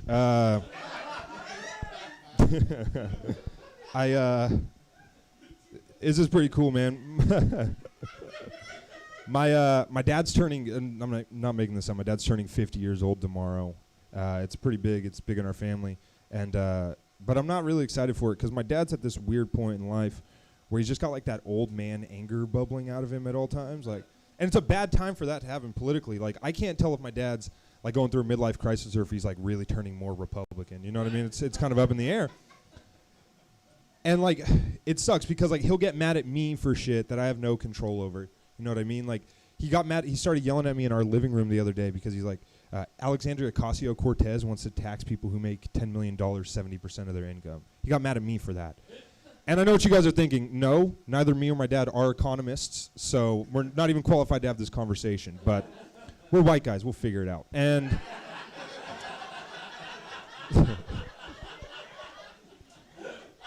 he starts yelling at me. He's like, Drew, if she does that, that's going to fuck up our entire economy. People are not going to, want to work. That's going to fuck up everything. And I'm like, Dad, you work at Comcast. This got nothing to do with you, man. Like, I love my dad, but I bet $10 million he's never made $10 million. You know what I mean? Why are we fucking freaking out about this? And he's like, well, because if she does that, that's going to disincentivize you and your sister from working hard for your money. And I was like, Dad, I was never going to work hard enough to make $10 million. Do you realize how much fucking work that is? Neither was my sister, who's a school teacher. I don't know any school teachers who have made that money. Ever. That is a disgruntled school teacher back there, everybody.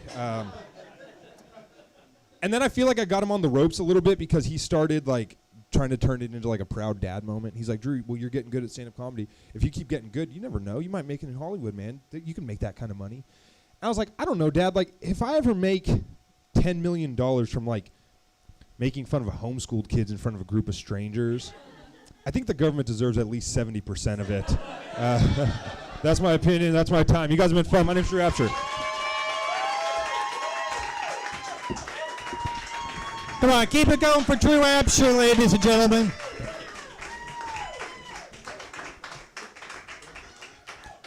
Drew actually has a podcast called Fill My Heart where they riff on Dr. Phil episodes.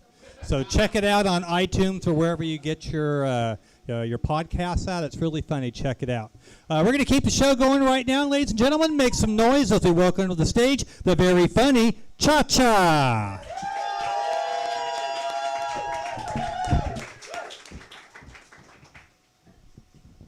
Morty was talking about his mom, and the whole time I was thinking, does he call her mother? Like, what do you call, like, when she's cutting up your meat? Give me your purse, mother.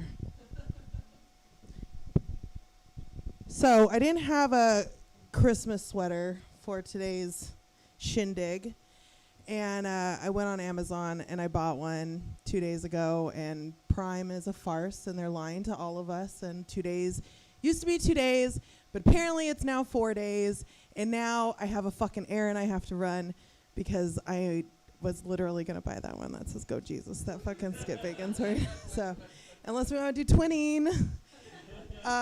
So I went to work. I already fucked this up. I really fucked it up, guys.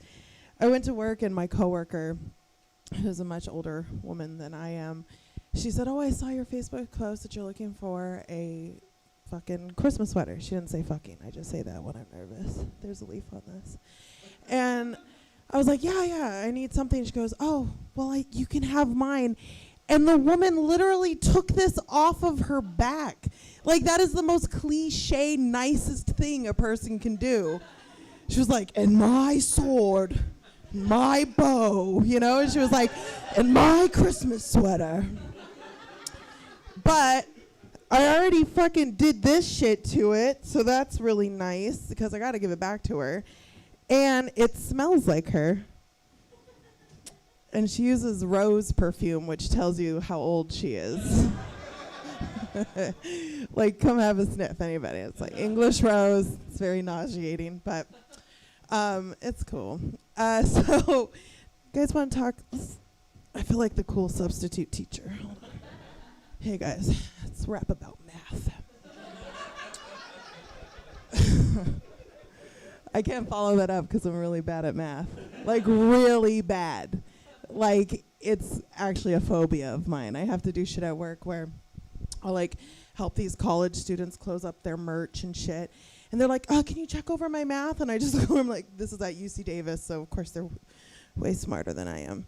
And so I look over it, and I'm always just like, yep, looks good. And they're like, oh, I didn't give you the numbers yet. It's good, looks good. It's good. I used to substitute teach in high school. Yeah, because, well, not in high school. I was just talking about how dumb I was, and then I was like, but I was a whiz at education. I used to substitute teach high school, and only high school because middle schoolers are psychopaths. And children, I can't keep my cuss words to a minimum. That would not keep me to keep my job. So I used to substitute teach, and I would not teach math, period. Never. And then they're like, please, nobody can do it. Can you please come in? Can you please cover this math class? It's just algebra 1. I literally have had 35 high school kids look at me like I'm the dumbest fucking person on this planet. And my self-esteem just went up and up and up for that. So you guys are on the Facebooks and the social medias. Yeah, you guys heard of it? The internet. It's pretty popular. It came out when I was in college, the internet. The internet. No, like MySpace and like social media. And like MySpace was lighthearted. It was fun. I like became a hacker all of a sudden. Like I knew how to literally tap into the matrix so that I could put Dave Matthews Band playlist, all my favorite songs in one Incubus song on my amazing early 2000s. They were Dave Matthews meant I was deep and romantic. Now I listen to it and it's just like it's not deep. It's not deep.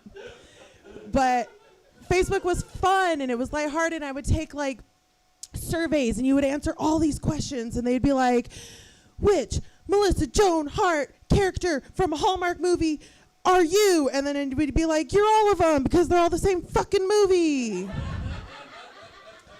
I think Melissa Joan Hart has that like Hollywood, like golden Hollywood classic, like Judy Garland kind of, is it Garland? Judy Garland.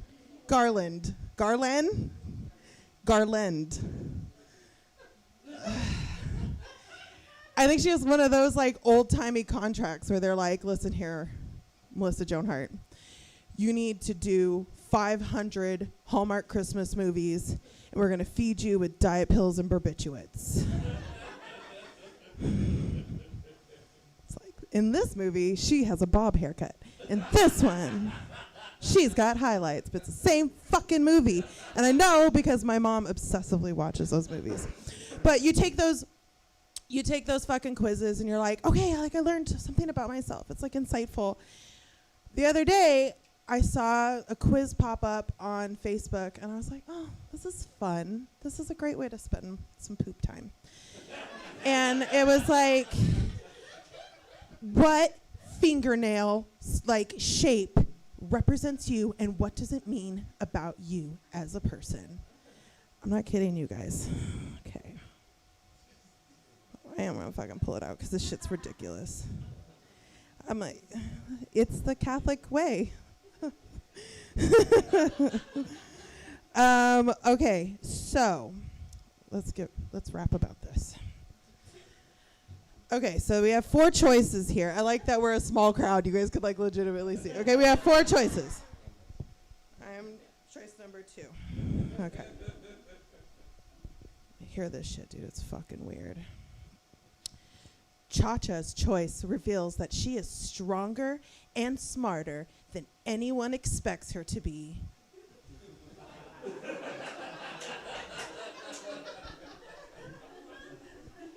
Okay. First of all, like, I'm not taking this test because, like, I'm just so weak and frail. And also, I just told you guys that I was dumb and didn't know math. So, smarter, I don't know. I think it's the opposite. I actually think I'm really well spoken, and so people think I'm really smart, but I just grew up with ADHD and like learned how to cope so that my teachers would pass me out of my personality and not because I didn't know how to do school. Okay, keep going. She knows it gives her an advantage when people underestimate her. First of all, once again, like, I don't feel like I'm being overly underestimated on the most part. Like, I'm white passing. I have like it's helpful. I'm not white, but I fucking lay it on thick, let me tell you. It's 2019. Okay. Now this is where you guys, like, first of all, it's too intense. Remember what the quiz was. It's a fucking fingernail shape, okay? Cha-Cha has been through more pain than most people can even imagine.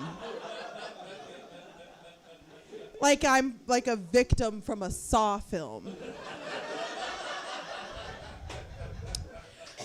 But her struggles have made her indestructible.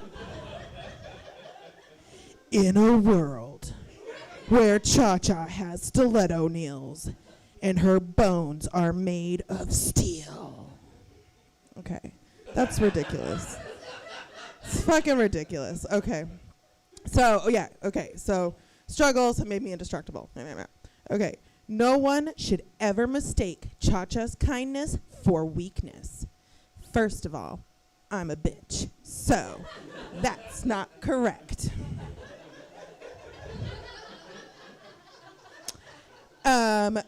She has the heart of an angel. Thanks. But if someone hurts her or the people she loves, she turns into a tsunami that can't be stopped. What the fuck, you guys? We just we unpacked some shit together. Facebook is acting not like they know me, but like they're literally writing my next action film. Like, I sound like John Wick, whatever. What number are we on? 4? 7? So John Wick 12.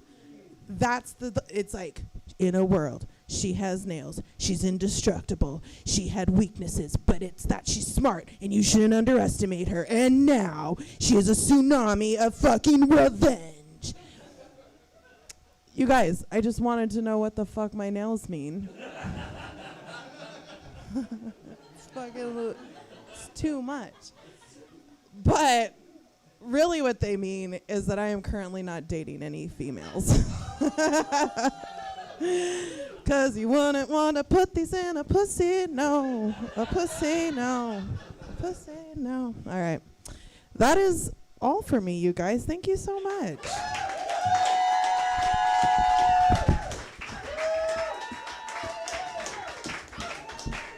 Keep it going one more time for Cha-Cha, ladies and gentlemen. All right. Yeah. Y'all having a good time so far tonight? All right. We're going to keep the party going right now. We have a special guest for you, the man that actually runs this fine establishment. No, not Jesse. Ladies and gentlemen, make some noise. Put your hands together for the one and only Mr. John Ross. Morty!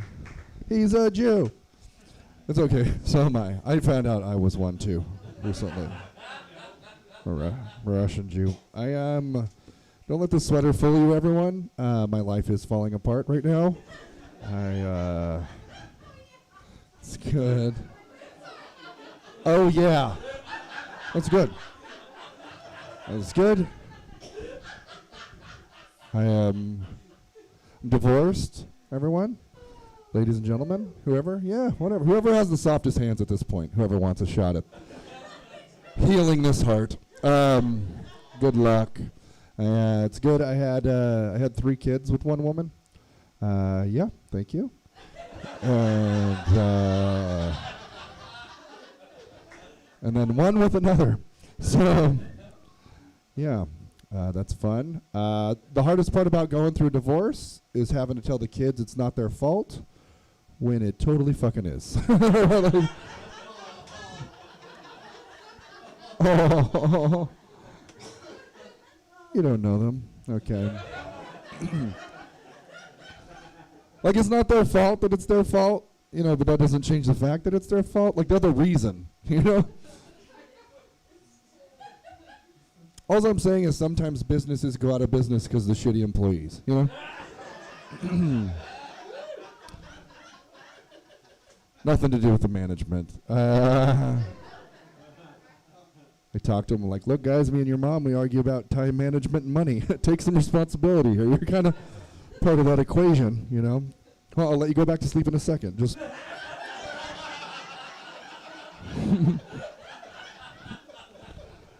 No, you can't have any water. It's good. It's the Christmas time. I love my kids. I do. I love them. I love them. They love me back sometimes. And it's good. I don't know if you can tell by my haircut. I used to be a Christian. I did. I went to this school. It was a Christian high school. And during the holidays, like if there was ever a dance and you were going to dance with someone of the opposite sex, which they super encouraged, yeah.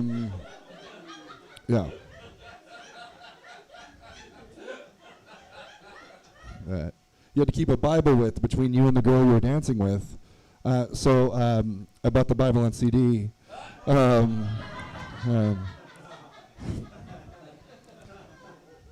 they had a hole in it. It was a big old hole. It was one of those old CDs, so we don't remember. It was a beta testing market. They didn't really catch those CDs. Okay.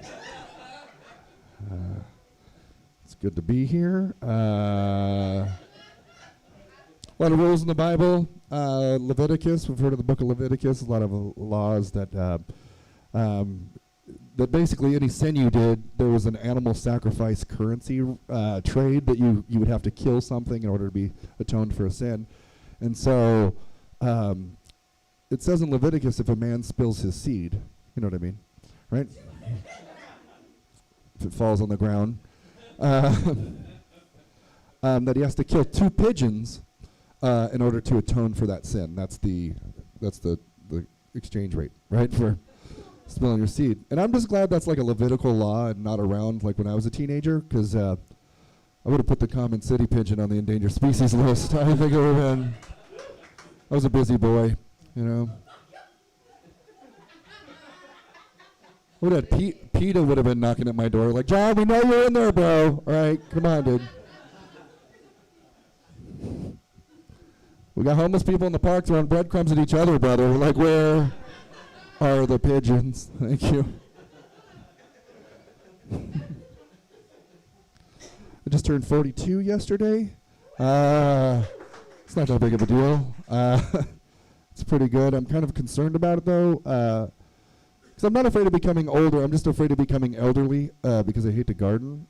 And old people love to garden. My grandmother loves to garden. And I asked my grandma, I was like, Grandma, like, why do your people love to garden so hard, Grandma? Like, WTF, Grams? Like, why the flowers, you know?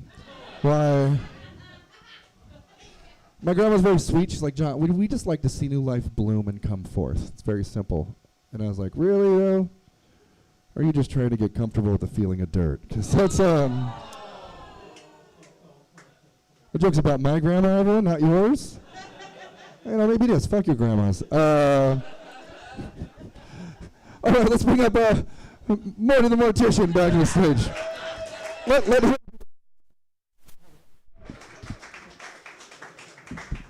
John Ross, ladies and gentlemen, one more time.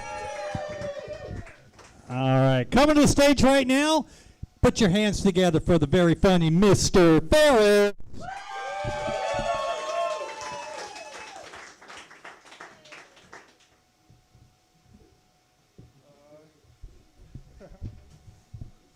Hi, and thank you for cheering. And what do you guys want to do?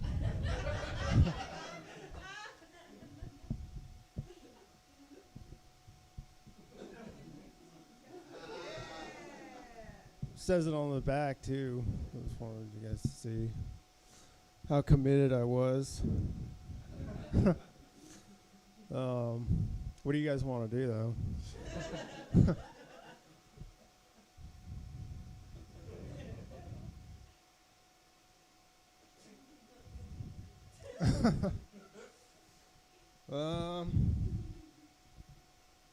Well, I guess I could just talk about sweet stuff. Yeah, there's a lot of sweet stuff in here. All of you.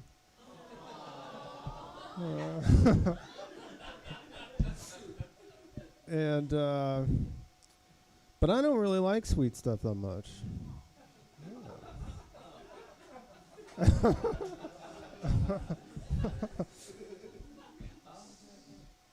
Well, because see, I have this, and I had the hot chocolate, and I drank it.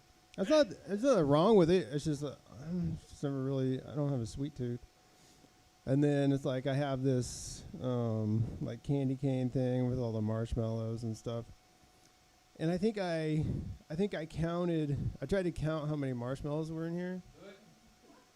And I don't know exactly how many there are, but like I got like a side. I counted up to like 42 roughly.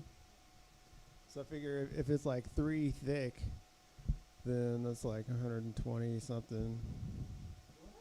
126 maybe. Well, I was what? We didn't check what? Oh, well, they're probably. That's not exact. I'm just like estimating, and I was trying to figure it out because, like, honestly, I think I would probably eat like one of these a week. That would be my dosage. I was trying to figure out how long it would take me to finish it, and that's like. Yeah, it's almost 3 years. It might be 3. And then the candy cane and the chocolate, and I put the cookie in there too. That's gonna last me like 4 years probably.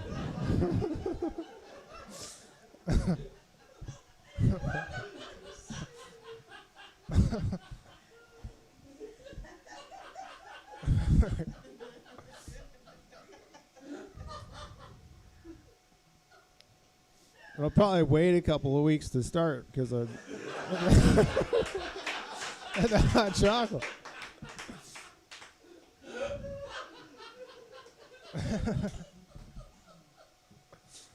But I have a problem with ice cream because like I always want to have it, not to eat, but just like I want to have some in my freezer to offer to like guests and stuff. It's a polite thing to do.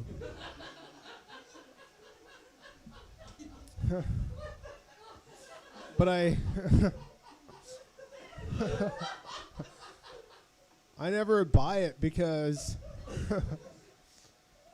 my sister, she really likes ice cream, and like she's adventurous.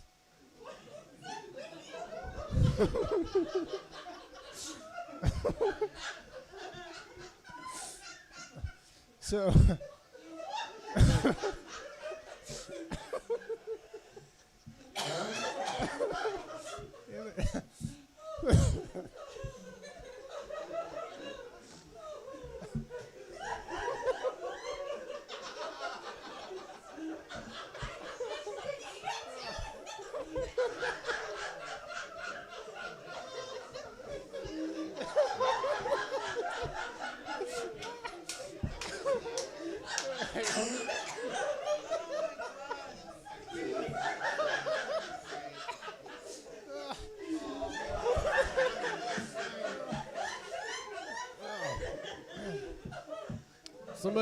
Somebody punch me or something. All right.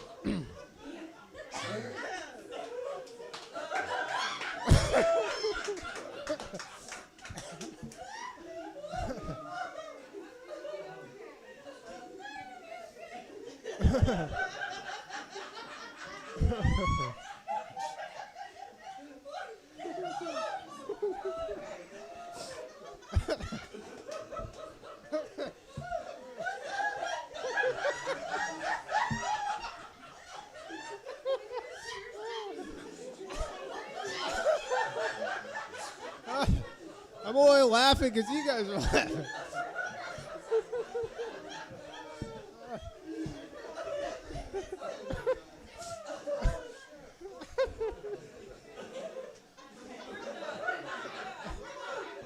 All right. All right, but anyway, so she she buys a lot of different kinds of ice cream. And she doesn't like all of them. And then she doesn't want to waste them because she respects ice cream. She doesn't want to waste it. So she gives it to me. And then, I don't know, every once in a while, I'll have a couple of bites or something like that.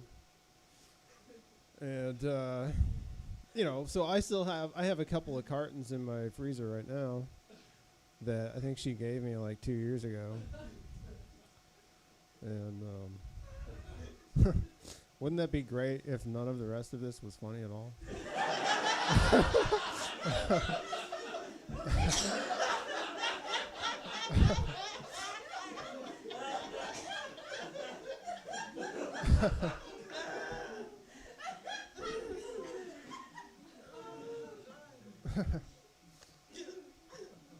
I don't know. But anyway, so it sits in there for a long time. And I had some guests over a couple of months ago, and one of them wanted some ice cream. I was like, well, I have this. And I pulled it out, but I hadn't opened it in a while, and some of the moisture from in the ice cream had come out of the ice cream onto the top and formed a crystal. And it's not mold, but they didn't want it.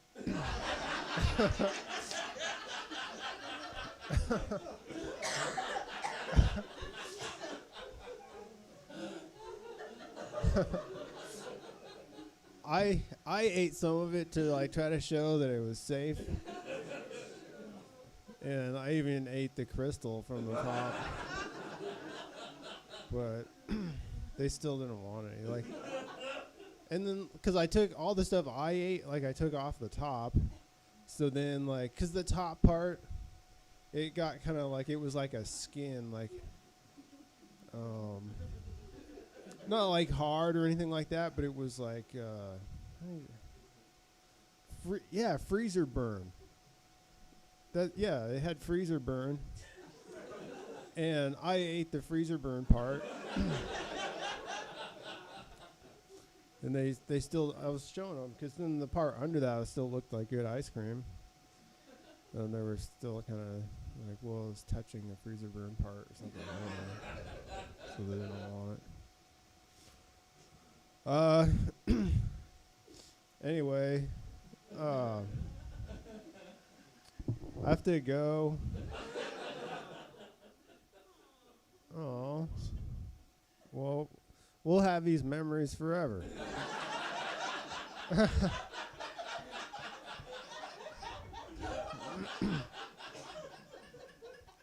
But do we have any? I thought I'd just leave you guys with a little something.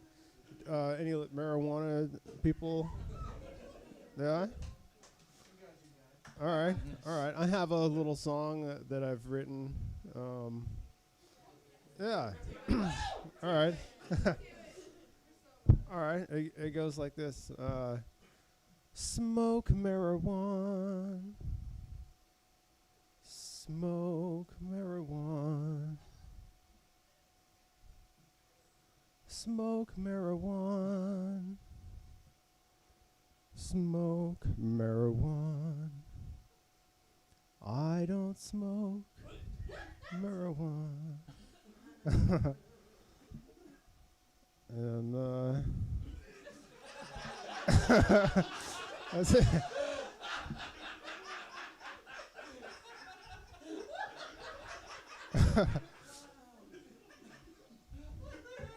Hopefully you guys feel as betrayed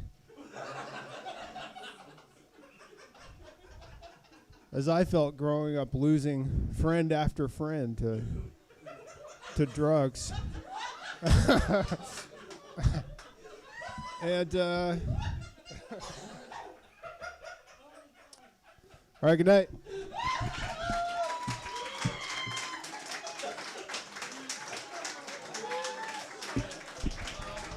One more time for Mr. Ferris, ladies and gentlemen. Yeah. All that talk about marijuana and ice cream kind of gives you the munchies, right? Yeah. That's right. Don't have any ice cream, but we do have these Catholic communion wafers. Maybe I'll convert back. I don't know. All right, ladies and gentlemen, you've been a fantastic audience, and because you've been fantastic, your reward tonight is your headliner. Your headliner is very funny, and since it is the holidays, she's not even depressed about it.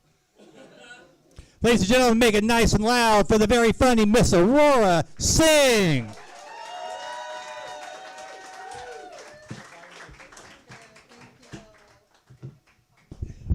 Morty just asked if I wanted a bite of his cookie. I'm like, no, I went to Catholic church way too much growing up. I have no jokes about ice cream. Zero. I know. I'm sorry. I just think it's frozen milk, so not interested. That was awesome. That was a great set. I'm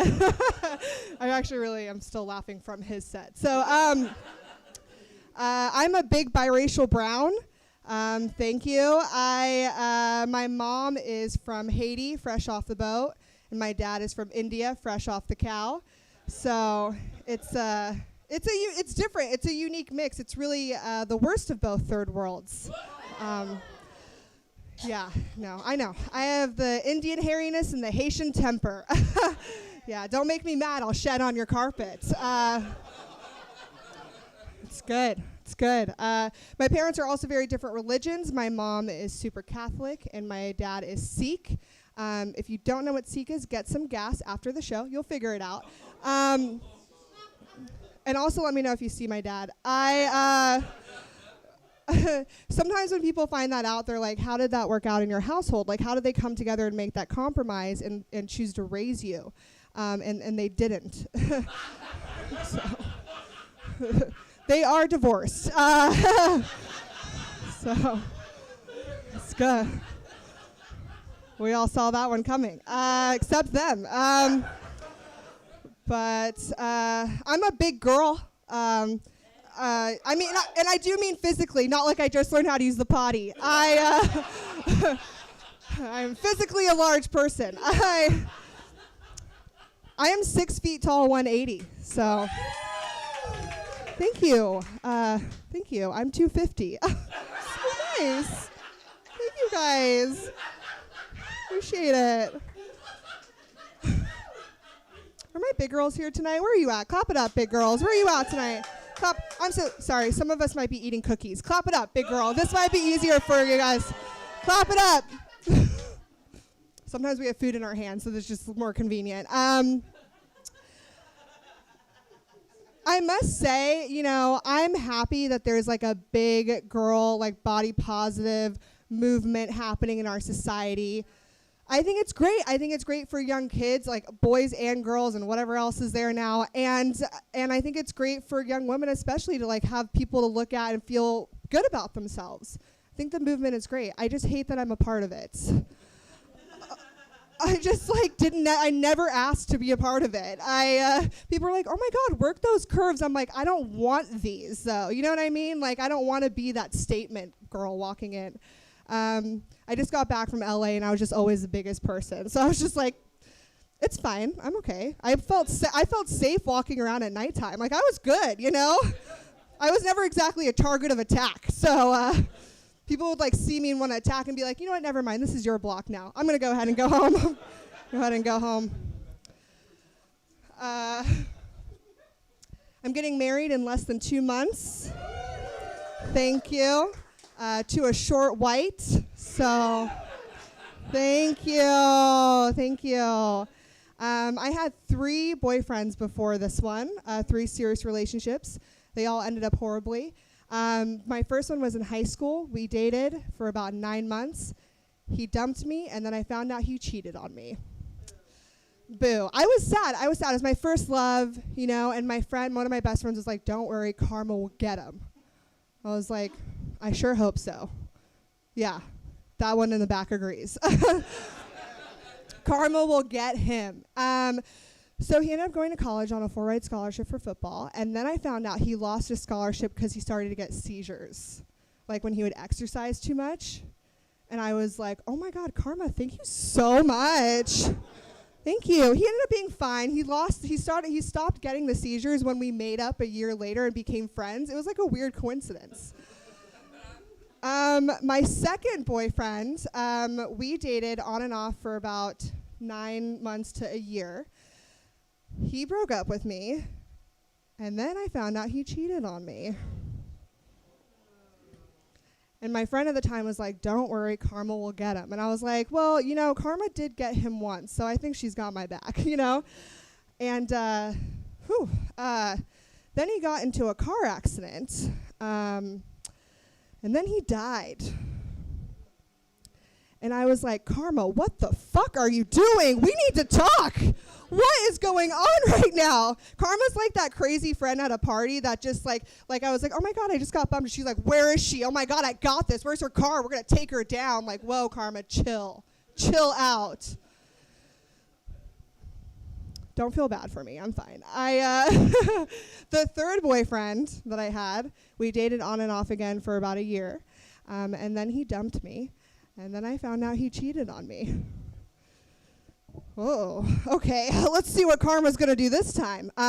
He got shot and is paralyzed. Now I think I'm getting married just because my fiance knows about my exes. Like, he doesn't even love me. He just doesn't want to find out what's worse than those 2 last things. Like, doesn't matter. I'm getting married. That's all that matters, you know? I'm surprised we made it past the first date because my fiance is a great guy, so I was really nervous before the first date. So I had 4 shots of vodka, which sounds like a lot, but like I said, I'm a big girl. It's like spicy water. I can take it. I also ate before the date because I didn't want to seem hungry because gross. I had Taco Bell.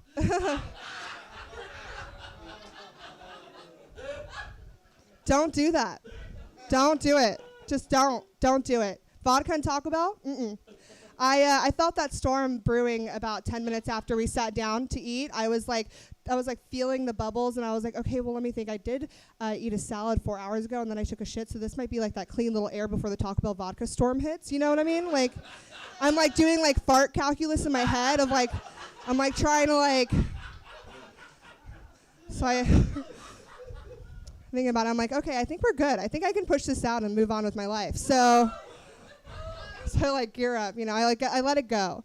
And instead of it just like popping and like letting it go and like letting me move on, it became like a fart bubble. Like a spherical ball of gas just like waiting for direction. It was very uncomfortable. And so, by the way, if you're not laughing, you probably have one right now.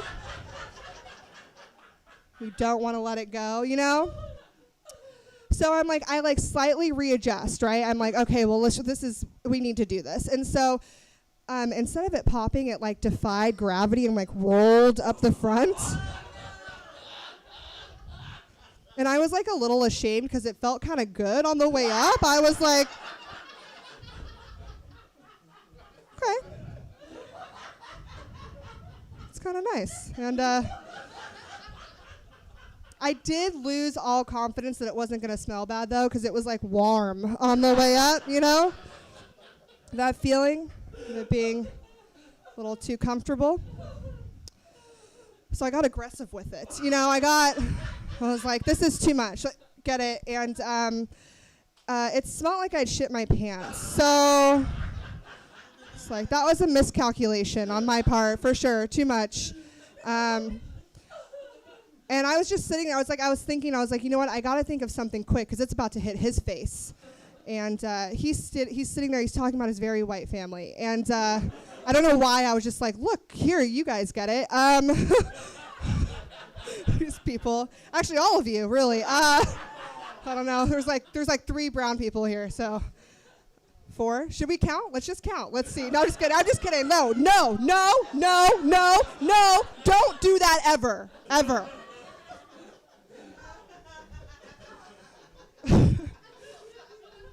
He's talking about his very white family, and he's like, you know, on the weekends we'll go up to Tahoe, we like to hike around, and oh wow, we'll bring the dogs. Oh, woo. I am so sorry. Do you smell that? I think I taste a little bit. Oh boy. I'm like trying to stall and like get like I'm like, okay, yeah. Oh, what? Smell what? What? Oh wow. Oh, that just hit me. Oh, stinky. Wow. Oh wow. Whew.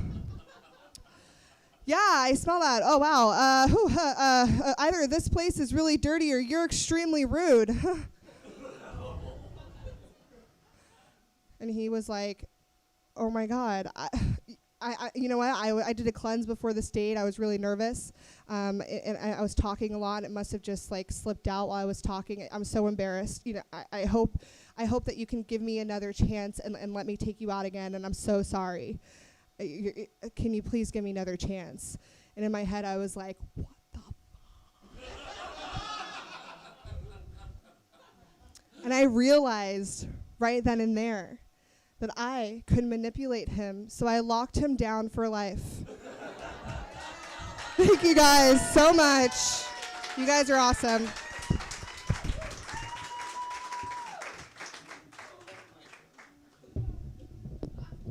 Come on, keep it going forward.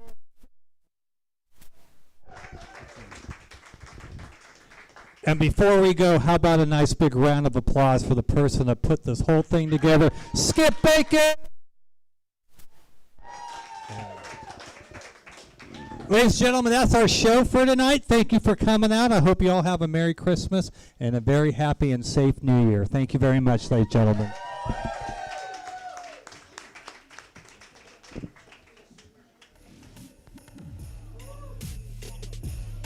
Thanks for coming out tonight, everybody.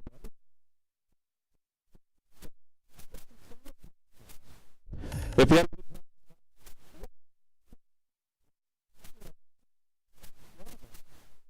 it means a lot to us. But if this is you,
Huh?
Enough of that, back to the beat.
Check two.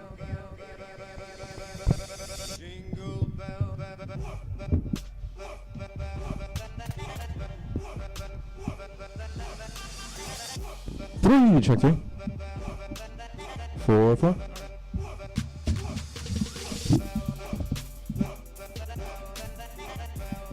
Chip one, chip, chip.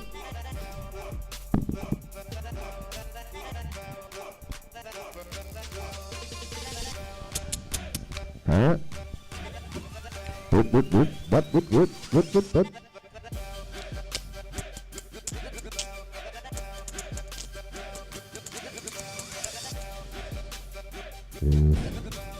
Please stay. Please stay.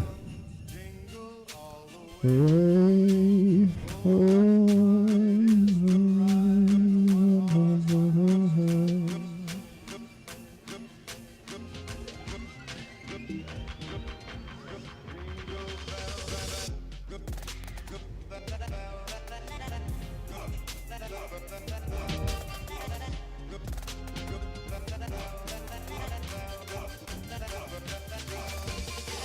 All right. Want to bring the song on real quick? I got it playing right now.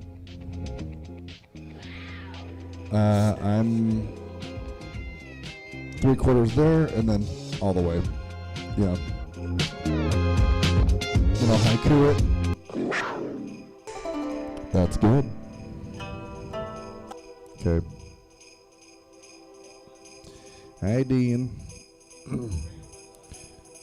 Like a vamp. Ba-da-do-do-do-do-do-do. Also, order comedians. So, Nick, you're going to be next to me, and then Evan, you're in the middle. You're welcome to come up at any time. I don't know how many people are coming back in. Could be us. Anytime. At the end of the show. Yeah, just anytime. Yeah, you could sit there also. There it is. You better watch yourself.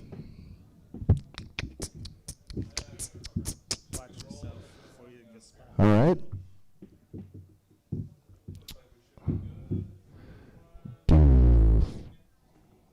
All right.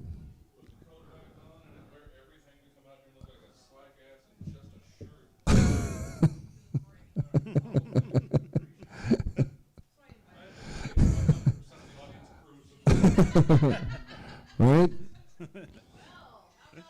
Huh? No one stayed? They're all out. Only 100 people? Only 16 people stayed? Oh, man. Usually we're much fuller. This much more full. Testing. See you later, Steve. John Ross. Yes. Is sexy. Oh, hey. I'm just saying that to test the mic. Oh, dang it. But it's also true. It's not, I mean, I take it away and then I give it back. I've had sex. That's good. So I wouldn't make me. All right. Okay. Evan. Yeah. Mm-hmm. Yeah. Mm-hmm. And then you want to test Jesse's also, real quick, right? Quick. Testing. This is Jesse. My name is Jesse Jones. Jesse Jones is my name. My name is Jones plus Jesse. Hello, my name is Jones Jesse of the Jesse. All right. I'm the Baron Count of Jessiesburg. Spot on impersonation. The mic has passed the test.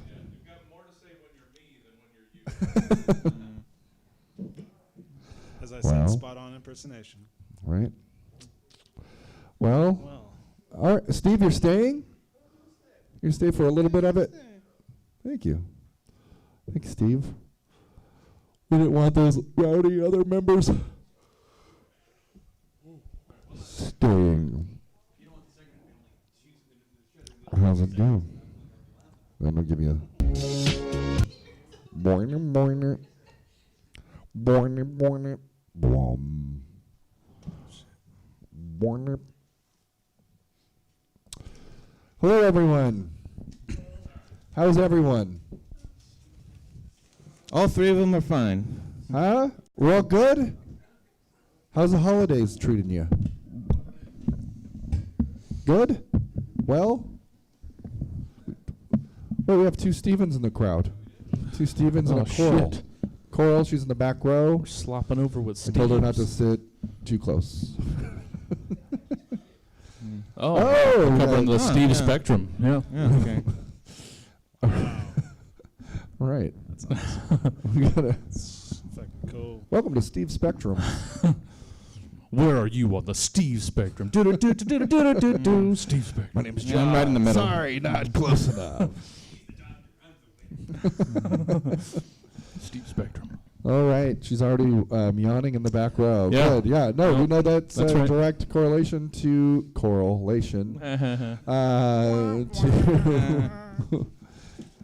the excitement of the show.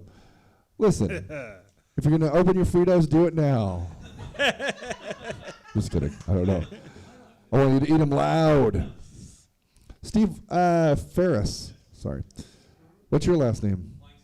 Langston and Ferris. Trusted attorneys that know the law. Langston and Ferris. Welcome to Ross Coleman, Lilley and Jones. Lilley and Jones? Lilley. Oh, okay. And Jones. And Lilley and Jones. There's an ampersand. Have you been the victim of an accident? You do have the overcoat. I lost everything. Langston Ferris can get you money. Yeah. They got me all of the money that I needed in order to not be homeless. Do you have mesothelioma? Why not? I wasn't even injured, and Langston and Ferris got me money. I don't know where, but I didn't ask. I have vaginal mesh now. What? What's vaginal mesh? All right. Yeah, so you can strain your veg. Sprain my veg. I need the mesh. Oh, the particulate. You don't use a mesh for vegetables. You use a colander. That's how you separate the boiling water out. You know. Is that how? Shit. Yeah. There's two You just ladies got in the room. molded on your own show. Oh. Molded? Did No, you it's a still say that? colander. I moted. You got faced. Face molded. You got packed. That would be more of a basketball term. You got packed, son. Pack son. Get out of my kitchen. It's our latest sponsorship Yeah. for Stab. Pack son. Come buy some movies from a long time ago. Are you moving? Come to Pack Son. We'll pack up all your belongings, me and my son. Or we'll only pack your son. Yeah. We'll only pack Legos. We'll bubble wrap all your kids. All your male kids.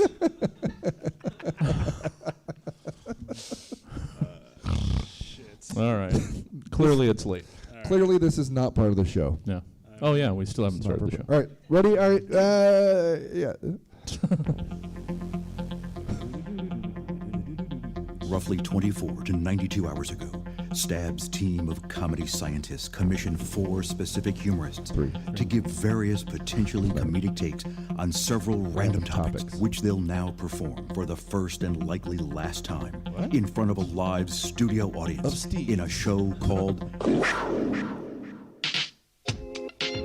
Stab. Yay! Welcome to Stab. Stab. Yes. So many people. Yes. Here we are at Stab. We're here every Friday at around 10-ish. Starting at 10:30 tonight. Yeah. 1710 Broadway. Come by. Check us out on a Friday. We already lost one person. We're now everyone on stage outnumbers the audience. That's what I call It happens. success. Yeah. Stab doesn't. Anyway, Skip Bacon's back. All right, well, we're going to do the show called Stab that we've done over 200 times. Let's go ahead and start. Let's hear it for your contestants. Nick Coleman. I almost touched him. Evan T. And Jesse Jones. Wow. I am your host, John Morris, Ross the Fourth. All right. Yeah. Welcome to Stab, everyone. Especially the contestants. It's nice. Nick Coleman. Hey. Very good. I see you have all your notes written. Yeah. Like sentences as if you were a child that was that lied once. Too And then much. they're like, Yeah. write that 60 times before you watch Indiana Jones. I'm just gonna repeat the same line over and over. the whole show. Bart That's all I Simpson can your come way up through with. what's your latest thing? You make movies. Yeah, Yeah. short ones. Now, didn't you just like win, or you entered into something that you won or got second place in something? I don't remember. Yeah, I won a writing thing. Okay. Screenwriting competition. Haven't won anything for a movie in a while, but Yeah. we're looking to turn that around. Yeah, turn the if I can season just around. finish editing my latest one that's taken me for fucking ever. Yeah, we understand editing issues. Yeah. Yeah. Well. Yeah. Well, congratulations on Hey. following through with shit. Thanks, man. Not many people do that. Yeah. Yeah, very good. Anyway, thanks for being here, Nick. Yeah, You know, Nick, there was actually one time when we were both single lads. I think we're still. I am. I don't know that what your I was situation- talking to a lady online, and then she ended up on a date with you at Shine Cafe. The crazy archaeologist? Yes, the The tweaker archaeologist. Yes. Oh my And god, I dude. I hadn't been on a date with her, but then I saw you there with her, and I was just eavesdropping your whole thing. I'm like, oh my god. Yeah, dude. I don't know what I thought. Everything was okay during the day, and then I had her over to my place at night, and it was the only time I've ever felt unsafe with a woman in my apartment. Like she was like it was bad. Did you dig her?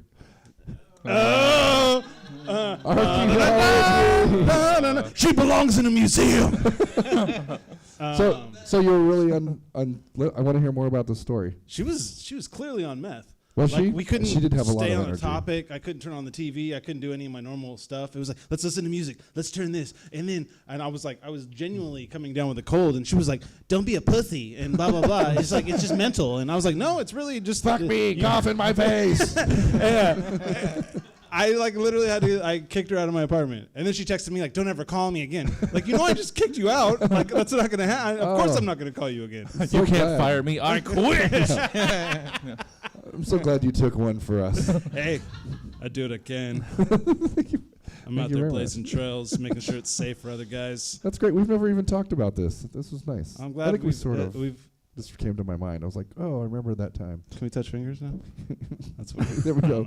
ET phone home. All right, moving on. All right, Evan T. Lilley, looking like a conductor up in here, looking like a 4-year-old. No, I'm kidding. With a beard. How are you? Yeah, things have been doing pretty well. Nothing too exciting, really. Nothing too exciting? Everything's just really repetitive. Just stay at home doing a bunch of random stuff I don't tell people about. Oh, what? Like what? I said I don't tell people about okay. it. Specifically. Well, Evan T. Lilley, you're an accomplished artist. You paint stuff. You draw stuff real fast. I don't know how fast you are, but you're sketchy. Yeah, people do say I'm sketchy. Yeah. What's your Instagram? It's at E.T. Lilley, but I misspelled it. I made business cards, did the misspelling there, so now I have to change my Instagram name. But that's where we could find your art. Can you spell that out? At E-T-L-I-L-E-Y. L-I-L-E-Y. Okay. We'll check that out. All right. Thanks for being here. All right, thanks. Evan. All right. Okay. Yeah. Jesse Jones. Hey. He's got a white tie. He looks like a candy striper. Sure. Looks like you're helpful in hospitals, making people... Yeah, in the 30s In the or 30s, something. right, I'm yeah, not sure when that went out Hello. of style. How are you? Anything new? No, not really. All right. Just this stuff. This stuff? Yeah. Well, yeah. I think we've sufficiently we have stalled long enough for... Yeah, we got it. We evened back out. We We're back out to 4-on-4. Yeah. Welcome. Are we going to play full court? We at could. 4-on-4? Might stick to half still, but you could go full. I like going full with 4. Yeah, 4 is... Makes you run. Yeah. Okay. Let's play step. Basketball. I don't feel like that was loud enough. All right, everyone. This is a first... Hey, everyone. Oh. Hi. Everyone. Completely organic reaction. Sorry. This first segment is called Reorganization. Please take the following acronym, reimagine it. What does it now stand for? Who or what does it now represent? Being that we're all just about 5 days away from Christmas, today's acronym is COAL. C-O-A-L. COAL. Nick Coleman. I didn't even mean to. Word. What does COAL mean to you? C-O-A-L. Cole. I don't have to tell you the acronym right now, right? I can build up to it. You can do it however you want. All right. Augusta, Georgia, April 17th, 1997. Al Coopert, recently divorced, found himself in the favorable position of having sex with a young ingenue named Riley Graham. The only problem, she had never had an orgasm before. But she assured Al that she enjoyed sex anyway. Al vowed that he would make her come that very evening. He, in fact, wagered $1,000 on it. If Al had been content to just have sex with this woman and take her word for it that she enjoyed herself, he'd still be alive today. I can't read my own writing. Instead, he went through several hours of cunnilingus, fighting through lockjaw, throat beyond hoarse from humming the Star-Spangled Banner 30 times in a row, fingers permanently gnarled into claws from trying to assist with the impossible task, when finally, Miss Graham suggested vibration of some sort. She had no such device on her person, and Al ran through the options in his house. His electric toothbrush was too little. His Harbor Freight belt sander was too much. That's when he thought of his John Deere riding lawnmower. The subtle yet consistent rhythm of the 200cc motor could be just the trick. On 11:17 p.m. that evening, Al's neighbor, Ron Menginti, said, quote, I thought it was strange I was mowing his lawn in the middle of the night, but it wasn't until the earth-rumbling moans of ecstasy and the subsequent ear-splitting screams of pain that I knew something was wrong. That very night, Al had unleashed an orgasmic tidal wave in Riley that caused her to thrash about, accidentally kicking him over the front of the running mower and knocking it into drive, shredding Al into pieces. Augusta PD had never seen anything like it, but once the story broke, it became a frequent call to. It became a frequent call to dispatch. Fuck me, a frequent call to dispatch. So frequent that it got its own police code, Cole, or cunnilingus on a lawnmower. That's a long way to go. Very good. I liked it. If there were more people here, you wouldn't feel so ashamed. I didn't. No, I do. You were looking down at it as if you were upset. That's just my thing. Okay, no worries. All right, very good. I thought it was good. Cunnilingus on a lawnmower. Steve, you doing all right? Very good. Okay. Evan T. Lilley, what does Cole mean to you? I don't know. What does it mean to you? I write the prompts. I don't think past that. I barely think up to that. Well, there are two possibilities. Coal is either just the material, or it could also mean that if you use coal, Greta Thunberg will find you and kill you. Greta Thunberg. Oh, Yeah, we made but- fun of her last weekend. But actually, no. There's also a third thing, but not many people actually know about this. So, coal was, or COAL, was something else. It was something extraordinary. COL meant Catalonia ass lickers. That's right. Spain's semi-autonomous northeastern region was once home to the punkiest, rebellious, smack-talkiest hard rock women's punk band of ladies all time. With hits like Rope-a-Dope Pope and What You Gonna Do About It and The Crusades Was a Bad Idea. They were the hit times. The name of the band was inspired by a revised version of the American brand TCBY, the country's best yogurt. Now, to this day, half the band members insist the profane name was just a jab at the status quo, while the other half insisted they just needed to name an ear-catching acronym for the word coal. There was the lead singer-guitarist, Elba, the popular one. Despite the fact that she had mild social anxiety, it made her relatable to a lot of people who also feel that way. There was the secondary guitarist, Katarina, the smart one. Ironically, it was later revealed that she had the lowest IQ of the group, but she made up for it by being really good at chess. There was the bass guitarist, Louisa, the wild one. She was actually quite mild and restrained, but they called her wild because she preferred wild rice instead of bomba rice when making paella. Then finally there was the drummer, Estelle. Moving on. How hardcore were the Catalina's original ass lickers? Let me tell ya. In 1986, the morning after a concert in Valencia, while high on drugs, Katerina attempted to mainstream orange juice right into her veins.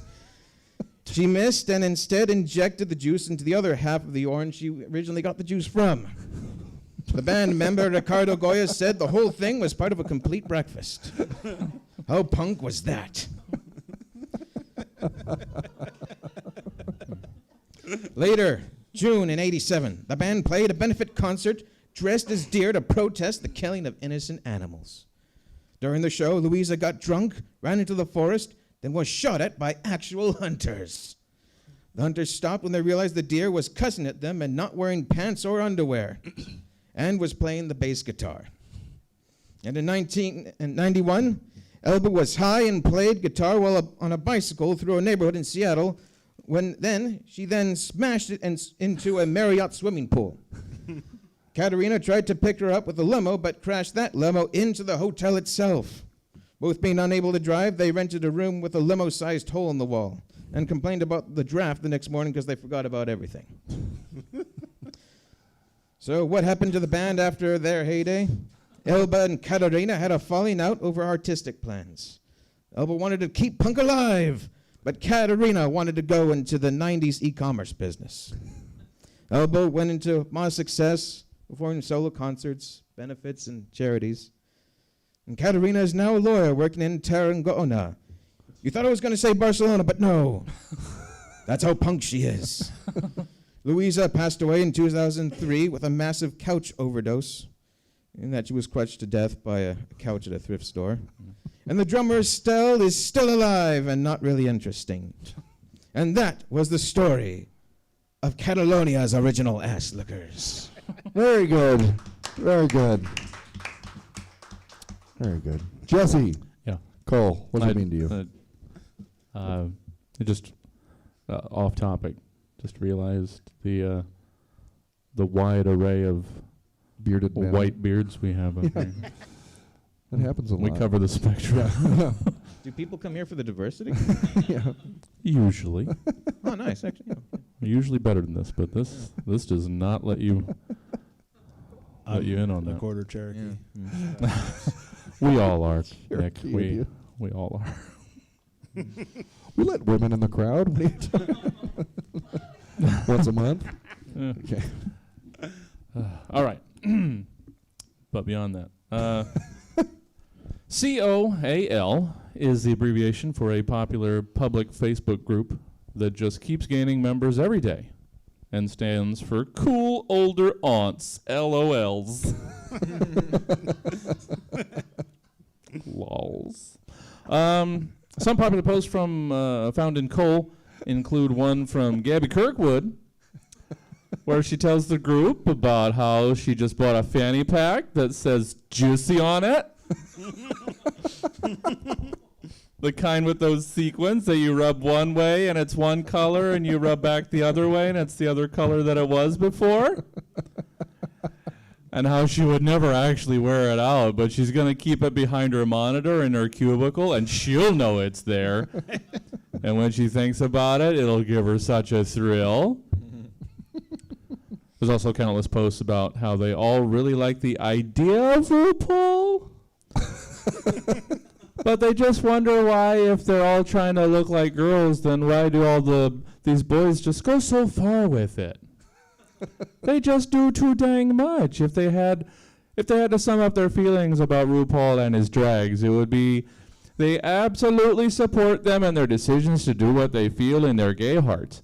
But they just wonder why it's always got to be so dang much. They could never do it. But it's good that somebody does it, they guess. And good for them, for heaven's sake. And, of course, there is one post with a 200-plus long comment thread daring each other that they should all buy one of those Christmas sweaters with the boob hole cut out so that you can have your boob stick through so that you can decorate it to look like a reindeer face. And so that way you can't totally tell it's a boob hanging out of a sweater, but you can totally tell it's a boob hanging out of a sweater. And how they should all get one and wear them to their respective office Christmas parties. And Joan Umbridge even went so far as to have one sitting in her Amazon cart for the last 2 weeks. But she thinks she'll probably just end up deleting it because she's worried how it's going to wonk up her algorithm. And what crazy things Amazon's going to start suggesting for her that she might also want. COAL, cool older aunts, lols. They all still have that big bag of penis candies they got at that gal's night out. Tucked away in a drawer because they'll never actually eat them. But isn't that just nuts that they make those? That was reorganization. Good job, bearded white men. This brings us to our next segment. Topical Haiku Challenge. Haikus are from Japan. That's why we have that music. Gentlemen, please have written 3 haiku in regard to the following topical story. Headline, Kirksville church elder caught sugar baby fishing on Grindr with Arby's card. Yeah, thank you, one person that found that funny. A professor of communication at Truman State University, an elder at Kirksville Church of Christ, Barry Pointer, now faces a misdemeanor prostitution charge for attempting to solicit sexual favors from male college students on Grindr. In exchange for sexual favors, Dilf, his profile name, told the officers monitoring the fake Grindr account that he had exchanged gift cards, clothing, and money to former partners. On December 3rd, Pointer offered the police monitoring the fake profile, gas money for sexual favors, adding that he might throw in an Arby's card, LOL. Haiku go. We'll do one haiku at a time and cycle through. Nick, what's your first of 3 haiku? This might actually be the first haiku I've ever written. I went a little bit literal with the original headline about fishing for a baby. The baby is caught. Suddenly red fishing hook. Could use Arby's sauce. Very good. Very good. Evan, your first of 3 haiku. You can't arrest me. I'm a college professor.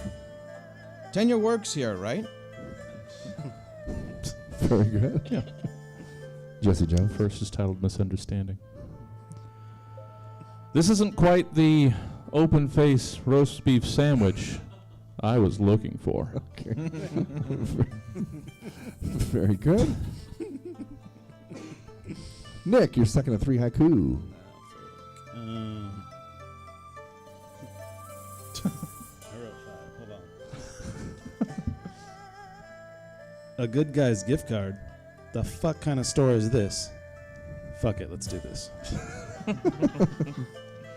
Very good. Evan? Don't worry, Pointer. Got a great lawyer for you. He'll get you off. Wink. Very good. No. Jesse Jones. Second's titled Serve and Protect. Protect with a question mark. On the penultimate, not the diphthong. Seems like I could be doing more as a cop. Oh well, gotcha, old guy.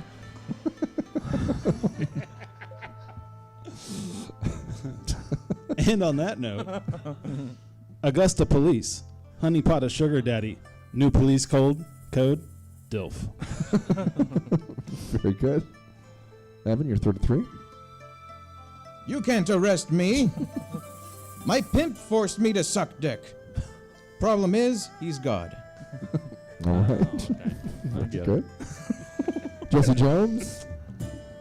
Third is titled What's the Point? Well, if you can't trust Grindr to swap meat for meat, then what good is it? Very good. Very good. That was a topical haiku challenge. Yes. Yeah. Did you want to read your other 2, Nick? No? Okay. Want to give you the opportunity. But I will. All right, Nick, let's hear your other 2. Extended topical haiku after dark. Untrustworthy. Oh, God damn it. Fuck everything. Yeah. Untrustworthy DILF. A smooth otter awaits below. Meet for the grinder. And this one is just strictly for 70s new wave cinephiles. Okay. Perfect. Pacino cruising. More like George C. Scott finds his daughter on Tinder. Oh, wait, one more. All right. Because of Barry, no more gift card prizes at Kirksville Church raffles. Very good. That was worth it. Yeah, it was. All right. That brings us to our third of 5 segments. We're almost halfway over. Calm down. All right. This third segment's called This Was Today Once. Please tell us how you'd celebrate the following 2 events combined. Nick Coleman, on this date, 1951, the EBR-1 in Arco, Idaho, becomes the first nuclear power plant to generate electricity. The electricity powered 4 light bulbs. Also on this very date, Adolph Hitler is freed from jail early. 1924.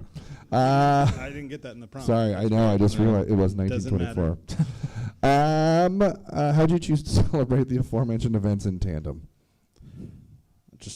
I'm sorry, everyone. In celebration of these 2 momentous occasions, I would shoot a rap video using only 4 light bulbs to light it. And I'd have an actor dressed as a modern Hitler, a hipster Hitler, a hipstler, perform these rap lyrics. These exact rap lyrics. Sorry, a piece of fuzz flew in my mouth.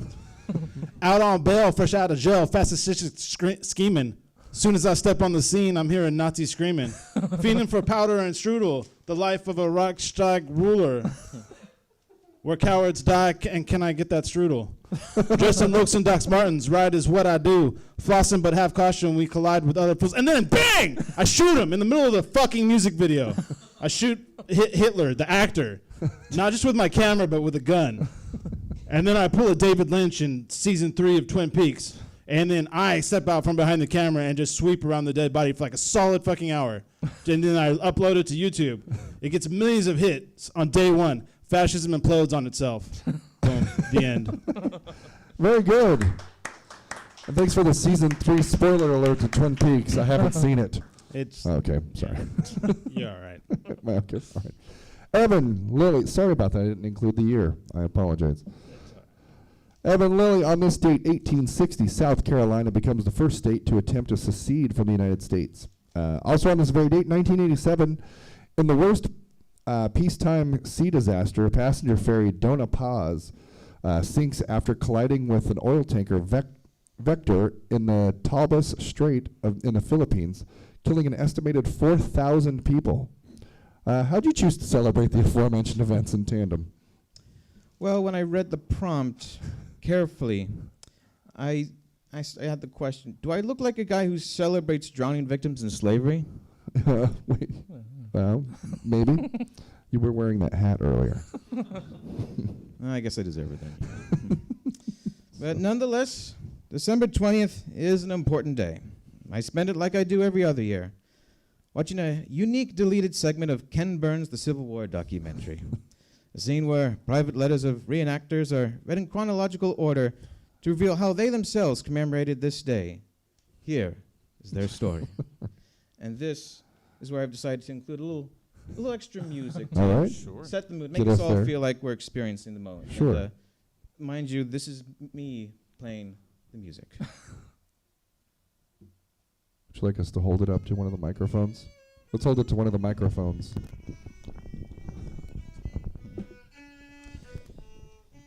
My dearest Abigail, I write to you to inform you that our regiment heads out to Fort Sumter today. I pray to the heavens that I will see you again someday when this senseless and bloody civil war is over. Maybe by 4 p.m. if traffic is light on the I-26 north of Charleston. Your loving friend, John Roberts, 1st Battalion. 9:08 a.m. Dear Oaksdale Civil War Reenactment Troop, hello and welcome to the Fort Sumter Booze and Brunch Cruise Company. We hope you'll enjoy our 5-hour trip around the historical coastal area of Charleston and a delicious breakfast brunch with bottomless mimosas and all-you-can butter flapjacks. Please take the time to review our boat safety instructions in this email and follow the safety drill from our dedicated safety instructor, Joshua, before our departure. Enjoy! Sincerely, Cruise Company Management. 9:31 a.m. My dearest Clarabelle, I write to inform you of the strenuous hardships of life in the Army. Our instructor, Sergeant Joshua, is tough as nails and ain't easy on nobody. Me and my comrades chafe under the discipline, but it's all in a good cause. Nathan Wild, 2nd Regiment. 9:42 a.m. Yo, dude, you don't believe what's going on at work today on the brunch cruise. I was about to do my thing, you know, telling the guests about boat safety, rules and regulations, stuff like that. And you know who shows up? A bunch of old white dudes in Civil War shit. I try to stay cool and tell them how to be safe, not hurt themselves, not sink the boat and stuff. But they don't like being told what to do, even if it's the same thing. Man, it says like this when I miss Stockton, California. Joshua, safety instructor. 11:37 a.m. My dearest Matilda, my men have taken their positions and are performing up to expectations. All of them are ready singing to our upcoming victory. I even brought a bottle of bourbon in my jacket to toast to you personally when the time comes. General Beauregard, 1st Divisional Army. 11:37 a.m. Ken Burns, you say? I tell you, Jamie, I'm like so sick of these Civil War dudes in their lame outfits singing creepy songs and getting drunk on mimosas and what I'm pretty sure is whiskey they smuggle onto the boat. That's like so against company rules. If they don't stop, I'm sinking this boat myself. Andrea Lang, company breakfast chef. 12:47 a.m. My dearest Ruth, the battle has turned against us. The Yankees have sallied out and dared to give battle. Their own general is fierce and mighty in combat. I fear we may lose this war. Michael Hayworth, 3rd Cavalry. 12:45 p.m. As ship's captain and company representative, I decided to address the problem myself by talking to the intoxicated passengers, who for some reason thought I was a Union general. I've already called the police, who will be arriving any minute. Doug Chapman, company captain. And finally, 4:01 p.m. My dearest Lisa, I regret to inform we have lost the battle. Casualties were horrendous. 6 arrests, 7 fines, and 3 official warnings. I am fortunate to have survived the calamity. Hope to be in your arms as soon as the Lord allows. P.S. Rush hour was bad in the odd 26. Be back in 30. Very good. Evan Lilley. And that was long. That was actually longer than the original Ken Burns documentary. I enjoyed it. This is what happens when you invite me. It's great. It was great. Jesse Jones, on this date, 1985, Pope John Paul II announces the institution of World Youth Day. Also on this very date, 1981, the Cleveland Browns set team records for the most fumbles, 9, and the most turnovers, 10 in a game.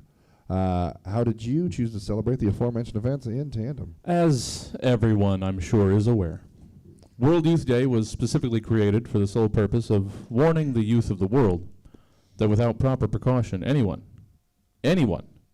could waste precious years, even decades of their lives, as fans of the Cleveland Browns. Even worse still, dozens of once bright, promising young men are forced, almost universally against their will, to become members of the Cleveland Browns every year. For 17 weeks a year, and only 17 weeks a year, 1 in 32 National Football League teams on the field is, regrettably, the Cleveland Browns. And for this 4-month period of time, innocent men, women, and children are exposed to the existence of the Cleveland Browns. In 1996, the brave, suffering souls who were the Cleveland Browns at the time attempted to put an end to this pitiable history of pain and anguish, fleeing to Baltimore to escape their curse. But sadly, just 3 years later, the inky, foul orange filth would return, birthing the Cleveland Browns once more to blight the Ohio landscape and beyond. And so it is on this day every year that I prepare hot meals for desperate, sullen Cleveland Browns sufferers, knowing there is nothing I can do to help those who are already afflicted, but that there is hope for those who have yet been seduced by the ugliest, saddest uniforms in the league, and the hauntingly, achingly horrid history of failure that somehow still lures lost souls into their stands. And so while these poor bastards huddle together, telling themselves one more time that next year things will be better, an echo that they can hear reverberating through history in their father's voice and their father's father's voice, we understand that we will never truly be rid of the Cleveland Browns. But here's hoping that someday we can reduce the number of those suffering and prevent any more from following down that stupid path. Very good. This was Today Once. It's hard to have that opinion when we live here in Sacramento. Well, I mean, the Kings Surge won. The Surge. Our WNBA team won a championship. So. Well, I mean, the Surge was like a semi-pro football team from That's right. the 90s. That's right. Played right here in the park. No, the gold miners were in the CFL. Our trail of broken semi-pro football teams. Thank God for the River Cats, huh? Oh, yeah. Okay, let's continue the show so that we may finish it. Specifically so. This fourth segment of 5, if you're counting, is called Location. Location. Congrats, everyone. You've all started the following businesses. Make your customers want to buy what you're selling. Nick Coleman, you run a hookah lounge on a street where 3 other hookah lounges already exist. Make us want to come there. You like hookahs? You like weird sexual fetishes?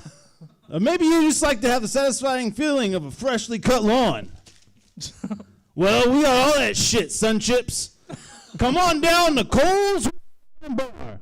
Inside is 5,000 square feet of turf and a bunch of riding mowers that have had their blades removed. So you can reenact everyone's favorite weird fetish that's sweeping the nation. Somebody had actually recorded that initial incident from their window and posted it on YouTube. That's how it caught on. So bam, plot hole covered. Oh, what?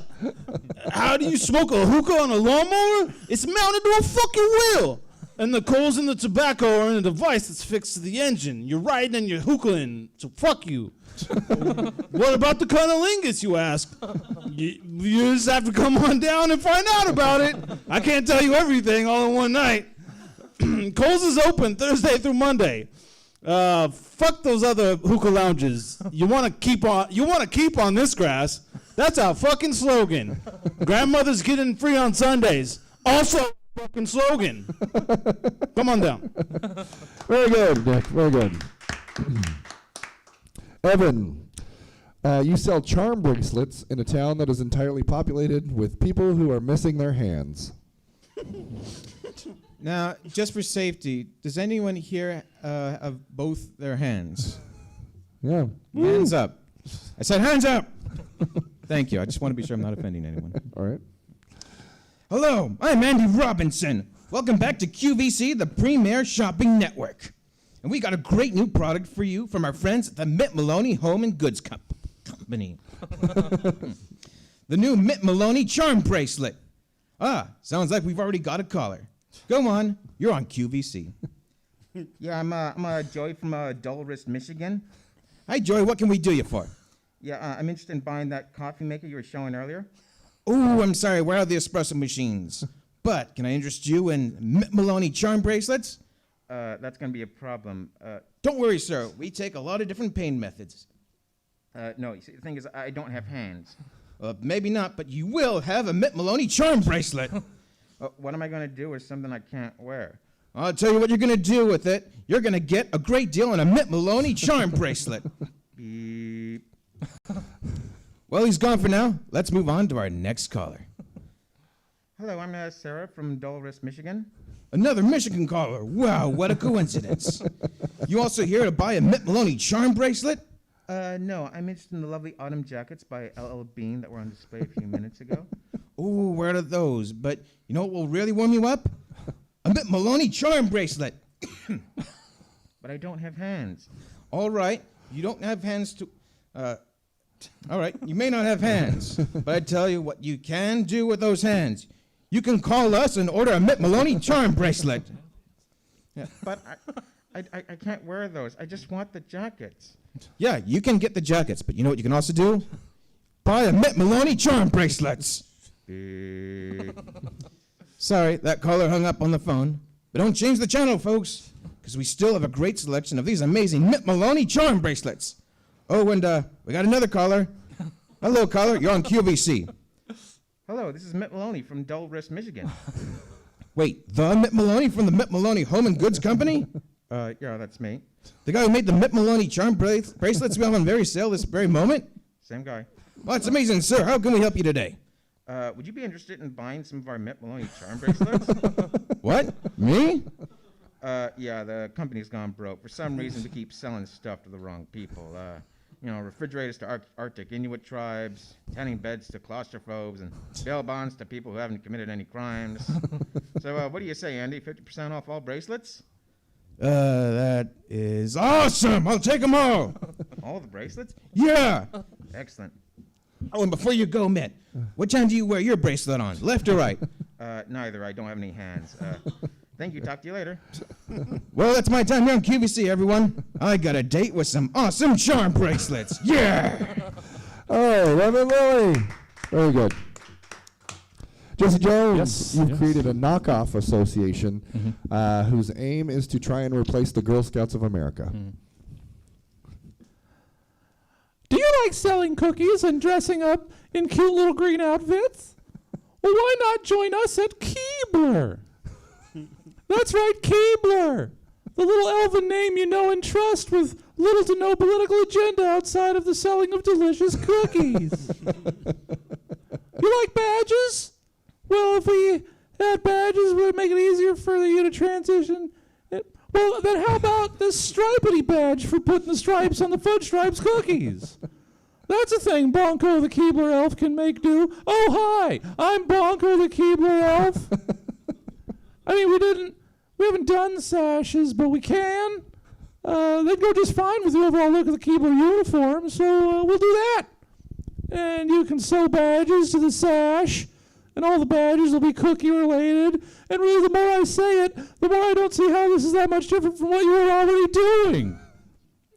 And you know, the thing about tree-dwelling cookie-making elves is that it's a very gender-non-specific community, with the pointy ears and the pointy shoes and so many bells on so many articles of clothing. It's almost impossible to even guess what gender someone might be, even if anybody cared.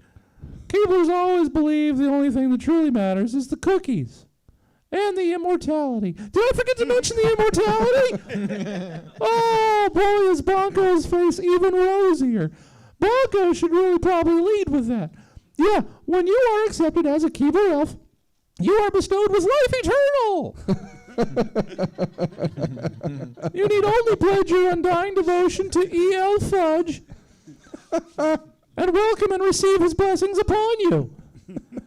You are taken into the Keebler tree, buried for 8 days under a mound of chips deluxe. And if you are true in spirit and have accepted E.L. Fudge as worthy, you will emerge from your cocoon born anew. A third of your original size, squeaky of voice, and impervious to all known weapons and poisons. So why not think it over? And really try not to think too hard about what happens to those deemed unworthy. Because once you get a peek behind that curtain, you'll probably wish you'd never eaten so many Vienna fingers before then. Very good. I'm going to hit that sound effect. And that brings us to our final segment. Yeah, it's called Write an Erotic Poem About It. It was our final one of our segments last week, but you know. Gentlemen, please have written an erotic poem about the following things. Nick, let's hear your erotic poem in regards to the middle seat on an airplane. I didn't realize it was erotic until halfway through. Yeah? And I was too lazy to rewrite it, so Sure. the eroticism doesn't hit until Just the halfway mark. jumps out at you. Okay, good. If at all. It's if at all. foreplay. Yeah. Might not jump out at all. Okay. So my erotic poem is about the middle seat. The middle seat of an airplane. Of an airplane. Did you already say that? Yes. Okay, I cool. did. Cool, thanks. You're welcome. Thanks for the introduction. I came to bring the pain. I am the middle seat on a plane. On your way from Nova Scotia to Spain. I am half of a whole seat split in twain. In between two people who could be four. One who likes to talk and one who breathes like a snore. A kid kicking my back. Seat in front reclining to the floor. You forget your own name as your personal space becomes nevermore, nevermore. I came to bring the pain. I am the middle seat on the plane. Look down. What's that stain? I'm a horny anthropomorphic chair, and I just came. Take a nap. Wake up in a new time zone. You feel one with the chair. You are all alone. Your arms won't move when you go to reach for your phone. Your mouth won't open when you go to moan. I just switched seats with your brain. You are now the middle seat on the plane. And I will go home with your wife, Jane Eleanor, to bring the pain and make her scream evermore, evermore. Very good. That was highly erotic. That was great. Very good. That was a nice twist. Evan, let's hear your erotic poem in regard to garden snails. Well, just to make this a bit more interesting, I would like Nick here to read the English translation. Oh, do you mind? No. Thank you. The Whatever. part's written in both. It's a scroll. I'll start first. All right. This fucking guy, where'd you guys All find right. Now, I will be doing this in a language that's more attuned to loving snails. Okay. Beautiful French. All right. Well, Google French. All right. Escargot. Parce que tu es un escargot. J'arrêtais repose par toi. Maintenant, je suis attiré par toi. Because you are a snail, I was repulsed by you. Now I am attracted to you. J'ai moi souffrance du jour où j'ai t'ai rencontré. Je n'étais qu'un jeune homme travaillant dans ce que la croix assez. Vous étiez un escargot causant des dégâts aux plantes et mon patron de l'Est. I remember the day I first met you. I was just a young man working at an Ace Hardware store. You were a snail causing damage to the plants, and my boss hated it. Il ne sait pas son jour sans penser au regard que tu m'as donné et passant devant les rangeants en pot. Vous avez l'apparence mélos que le doit reposer à tout un tas de jardins beaucoup plus riches et plus beaux que moi. Not a day went by when I didn't think about the look you gave me when I'd walk by the potted oranges. You had the appearance of a mollusk who has to fend off a whole bunch of gardeners, much richer and more handsomer than me. Mais quand nous personnes sont passées par un revenu agricole, un coût, une délicatesse régionale, le reste du monde n'a plus d'importance. But when a person feels that passionate about an agricultural pest slash did a slash and then wrote slash. Regional delicacy. The rest of the world doesn't matter. Je te regarde et tu m'en regardes. À moi, je pense que tu l'étais. Je n'ai pas, sais pas comment fonctionnent les yeux de l'escargot. I looked at you, and you looked at me. At least I think you were. I don't know how snail eyes work. Voilà un rythme d'escargot, mais mon cœur battait vite. You were going at a snail's pace, but my heart was beating fast. Nous avons passé un bref moment bonheur simple. Passer du temps, les jardins, manger des croûtes de légumes, faire de longues promenades sur la plage. Même si on longue pas vous étiez de 3 pieds pour moi. Oh, we shared a brief moment of bliss together, spending time in the gardens, eating vegetable scap, taking long walks on the beach. Although a long walk for you was 3 feet from me. Pour emporter les planches que vous avez des trousses, pour emporter les postes en céramique sur lesquels vous avez rampé. Laissez mon charmant miss pour emporter que vous avez mangé, les herbes que vous avez mangées près de la fenêtre de ma cousin. Je t'aimerai toujours. Oh, no matter what plants you have ruined, no matter what ceramic pots you have crawled over, leaving a slim path over, a slime path even, no matter which one the herbs you've eaten, that I have growing near my kitchen window you have eaten, I will always love you. Very good. I'm hard. This is the reason I made someone else read it, so Very they can good. suffer through my typos. That was great. That was great. No, thank you. It's the first time No, we've had thank you. that That much was- French on the show. yeah, that was a lot of Very French. good. Yeah, way too much. Very Yeah, good. I'm sorry about No, that. it was No, great. it was just the right amount of French. Perfect. Just the right amount of French. Jesse Jones, Yeah. end this show. Sure. Let's hear your erotic poem in regard to Old Saint Nick. Uh-huh. This may sound somewhat familiar. Feel free to join along. Don't. Most of the words have been changed. So again, erotic poem. Erotic poem about Old Saint Nick. Okay. Here comes Santa Claus. Here comes Santa Claus, dribbling down your chin. Okay. Your hunky bear lover is on the prowl and coming to town again. Pants are loose and he wants your caboose and he hopes you kept yourself tight. So drop your drawers and spread your cheeks, 'cause Santa Claus comes tonight. Oh. Here comes Santa Claus, here comes Santa Claus. He'll try to keep it out of your hair. Or squeeze your hairy chubby tits together if you want it squirted there. Hear that belt buckle hit the floor and you know you're in for a sight. So jump in bed, let's all give him some head, 'cause Santa Claus comes tonight. Oh, here comes Santa Claus, here comes Santa Claus, ropey shots of goo. He's got a bag so silky smooth, he shaves it just for you. Give it a tickle and a cup and a fondle, be sure to treat him just right.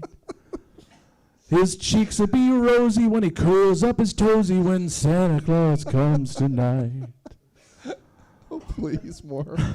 There will be a good time for all if we all just circle up right. So grab a handful of neighbor and give it a tug, 'cause Santa Claus comes tonight.